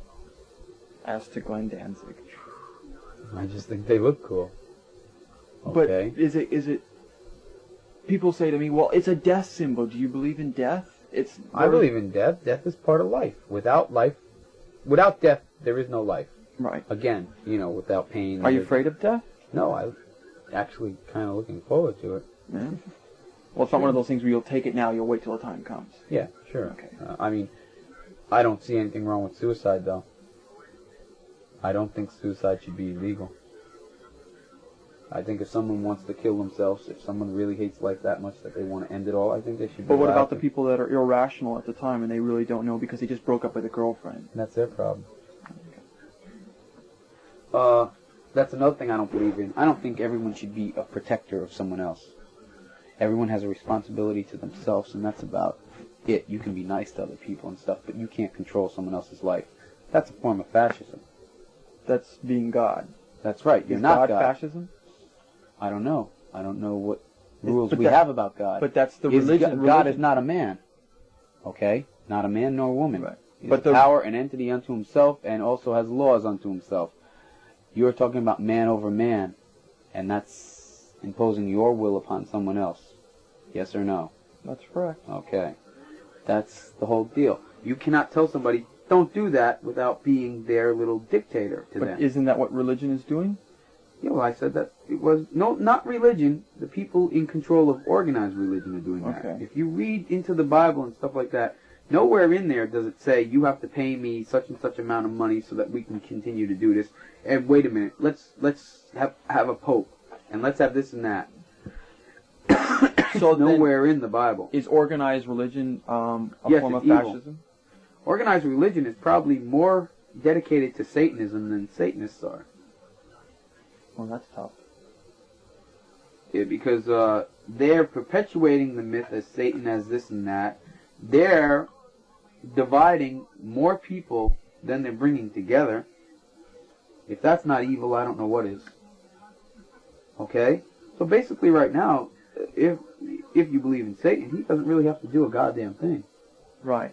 He just So has is that to sit back and laugh and maybe exert his energies elsewhere and let the Catholic Church just do all their evil bullshit on their own. And So do you think that the same makes thing up with for the a lot of Jews, the too. unhappiness in the world? I think it makes up for almost all of it. Okay. Well, what do you think? Oh, I think so. Yeah, well, there you go. I mean, it's there. I mean, I don't have to do anything about it. I don't have to lie about any of this stuff. This is all there. Right. Oh, I know that fully. The whole thing is that all these people are starving, and in the... What is that called? Where all the Catholics live in Rome. You know that big place. You know they're like sanctuary, the big Right. place in Rome. I know what you're talking about, yeah. Where the Pope lives and everything. What's the name of that place? I don't know. Anyway, they got all these fucking paintings in there. They're worth millions and millions and millions. The place is ass. It's like a sanctuary. Yeah. The papal home or whatever the fuck it's called. I can get the name of it now. But anyway, if they really cared about all starving people all over and all that stuff, they could sell that shit and buy food for people and stuff and all that kind of stuff. And they don't. Well, I think a lot of people can, but I think it's The Vatican. the Vatican. I just Okay. think, not just like organized religion in general, but I think the people in general, I think they're getting to be raised more and more selfish within themselves. But the Catholic Church is supposed to be above that. And that's what I don't like. They're too hypocritical. They're too, you know what I mean? They say one thing and do another, and that's not So cool people are because- bred that way, so your next generation could be... I don't know. No, what I see is that a lot of people buy their whole bullshit, their whole load of manure. What do you mean by it? They believe everything they say, and they live the way the Catholic Church tells them to live and stuff. Like no birth control. Now, what about the people who are not Catholic, though? Well, they're stuck, aren't they? Right? What about Mormons? I think Mormons are a little burned out also. I think Well, they have Mormons, more of a- Mormons the number one richest non-profit organization in the world. I don't know about that. That's true. And Number one. have you checked into the Mormon richest non-profit organization? In other words, they're hoarding money. Oh, okay. Yeah, I believe that. I thought you meant that they were like, no, richest holier- non-profit organization. they were holier than thou. Because, you see, I don't like the Mormon church that much, you know. Do you know about the Mormons I know. and what they tell enough. the people? Yeah, I know Pretty that they're ridiculous. pretty burned out. Right. I know enough that I don't want to know anymore. Let's That's put it that correct. way. Okay. Yeah, I think, like I said, organized religion, once it gets organized to the point where they say, okay, well, we have to have this, then it's no longer serving the purpose it's supposed to serve. And that's supposed to be the comforter of a people. It gives them faith. It gives them a reason to go on when everything sucks and stuff like that. And I don't think we have that. I think they're just bilking people out of all their money. And I don't think that that's very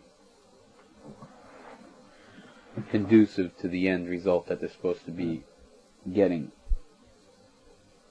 So now that you're petting your cat, do you like animals more than you like people? Sure. Cats especially, or dogs? Cats. Dogs are kind of dumb, but they're faithful. They, you know, if you're their friend, they'll be your friend. You know what I mean? Mm-hmm. And that's something pretty cool. Well, I have noticed also cats or dogs can notice a person's personality. Yeah, sure. And they can react to it. Exactly.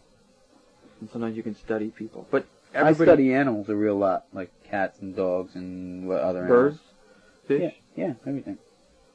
Because to know other species is to, you know, understand life more fully. You can learn a lot from animals. You can learn a lot from cats. You can learn a lot from dogs. Especially dogs as far as the violent things, you know? Especially like being gentle 1 second, but if someone tries to screw at you, snapping into your animal instinct immediately, you know? Right. And that's what I have come to learn and understand about my personality and my being. So, in some instances, when I get in fights, I'm in a better position than a lot of other people. Do you try to thwart away from a fight, or when the violence occurs, it takes over? I try to stay away from fights now because my fights will be a fight to the death now. Why is that? Because that's what a fight is to me. You know, if it's a no contest for me, it obviously won't be. You know what I mean? Mm-hmm. The person. Usually I don't get a lot of fights because a lot of people know that I'm not somebody to screw with. You know, even though I might be not as tall as a lot of the people. I don't know. You know what I mean? Right. They know that it's not. So is that why now you do this stuff like workout and stuff? No, that's just something I do for myself. Okay. You know? I want to be at my top physical condition. You know? And I want to be... I want to take my body and my mind to the highest possible level that I can. Right. So now if you do someone and you have a fight to the death, what is going to stir you up to make you get to that point? A violent reaction from them. Something uncalled for.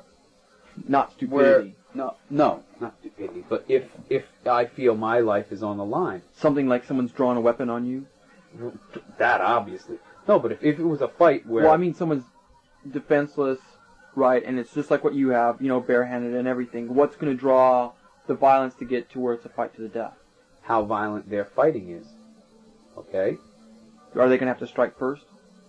No, it's basically, you can sense it. If I sense someone's out to really hurt me in this fight, which a lot of fights it is, okay, I will definitely go for blows and for spots on their body and things of that nature that I know will incapacitate them. Mm-hmm. Okay? So in other words, I will put them out of commission as quickly as I can. If that doesn't work, I will. And if they're put out of commission, will you walk away from it? Yeah. But if it's not working, I will. If it's me or them, it's going to be them. Okay, let me put it that way. And I have no bones about that at all. Because as far as I'm concerned, if someone is willing to fuck with me, then if I can't get, you know, the situation under control, and if they don't really seem like they want to have it under control, now I don't want to get snuffed out by this moron, you know. I'll do what I have to. Because I told you already, I'm a survivalist. Right. Okay. You know, if I survive, I do. If I don't, I don't. You know. You never know what somebody has in their pocket. They could have a knife hidden, or, you know what I'm saying? You really never know. When I was younger, I've had switchblades pulled on me out of nowhere in a normal little fight. You know what I mean? Mm-hmm. You never really know what's going on. Do you think that's fair when someone pulls a switchblade? Is that a survivalist? No. No. I don't think so. Do you think a weapon's a fair way to survive? It depends on the situation. If there's like 80, I mean, if you're walking down a street in New York, I think carrying a knife is almost, or a gun is almost imperative in some instances. I think you have to have. Do you think it's that bad there? I live there. Yeah, but is all that part of that town, is that all that bad, or just certain It doesn't areas? matter, because you can live in a really nice area and a couple people will come into that area That are bad. to do that crime. Right. Whatever crime they're going to do. Okay? Obviously, a person from a poor neighborhood isn't going to rob somebody in that neighborhood. They're going to go to a nicer neighborhood and rob somebody who they know has money. Mm-hmm. Right? Yeah. That's the problem. So, with all these beliefs that you have, and all these different things, do you feel that you are what you called your first band, a misfit? Maybe then I did. But I don't feel I'm a misfit now. I mean, obviously... Is that why you called yourself obviously the I Misfits? don't... no, that's just one of the many reasons. Obviously I don't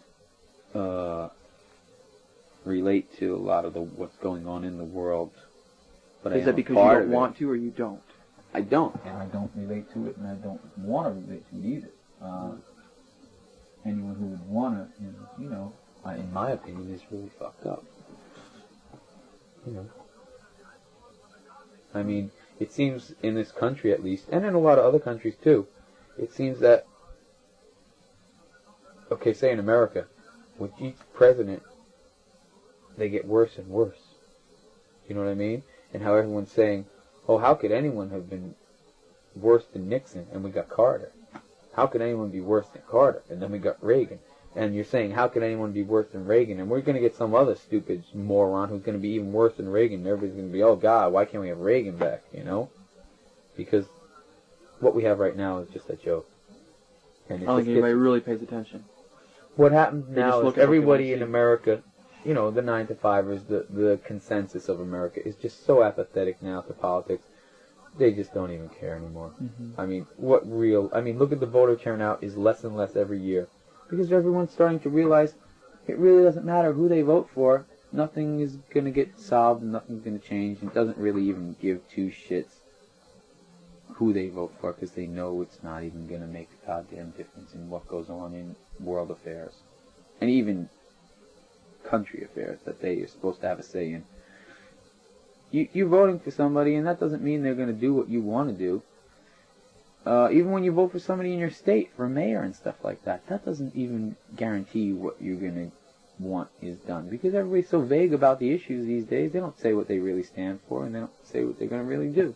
Do you think that makes it to where the people start to where they don't care? Yeah, sure. That's why I think they can blame violence on whatever they're going to blame it on. I think there's so much violence because people feel that they have no say in their lives anymore. So is that why you don't care? I don't care about politics because I know I have no say in what they're doing. Basically, if it came down to the government saying, you owe us such and such in taxes and blah, blah, blah, blah, and if it was going to seriously financially cripple me, I would blow their brains out. I would go to war with the American government or the IRS or whatever. I would get a machine gun with my money. You know, I'd have to buy it illegally, a couple grenades, and just storm the IRS office and blow the fuck out of everyone. But then you would probably lose your life in No that. big deal. I'd lose it anyway if I have no money. Let's face it, money is life. Do you think that's what the freedom of the world is? Is that where they could cripple you? Because What? you didn't obey their rules? I don't know. I think that basically my freedoms and my person, if someone really trespasses me up to the point where I can't take it, I'd rather do something about it and die than not do anything about it and just keep on. You know what I mean? Right. Yeah, some instances where I use the old Japanese kind of, or it's Chinese, whatever. The thing is, you know, a willow tree that bends in the wind will survive longer than an old tree that doesn't bend and it breaks. You know what I mean? You can do that only so long. You can only bend so far before you break. You know, and that's what I will do. I'll bend as far as I can before I break. Right. But once I break, it's like, I'll really, We can stop at that if you want. Okay. You have anything else you want to say? I don't know. Not really. Do you really? I don't know. Well, you look like you've got like something like. God, I got so much I can talk about. I mean, we could be here for another 8 years. I mean, look at all. Well, there's only a little bit more tape, you know. There's just too much to talk about, you know. Did you get everything said? What you wanted to say? I think I did. I'm not sure. I wanted to touch on some of the books that I read and some of the things I believe in. I think we did that. You know, there's a lot of good stuff in there. Is there anything else that you want to add in quickly? Did you not get to talk about any of the books that you read? You talked about those. Yeah. Just making sure. Who do you like to read? Okay, no, as far as lyrics, as far as words. Okay, as far as words go, that like that kind of stuff, right? There's only one person right now, and there always has been only one person who I really, really like, and that's Bukowski. Charles Bukowski. Charles Bukowski. Now, who do you like to read as an author?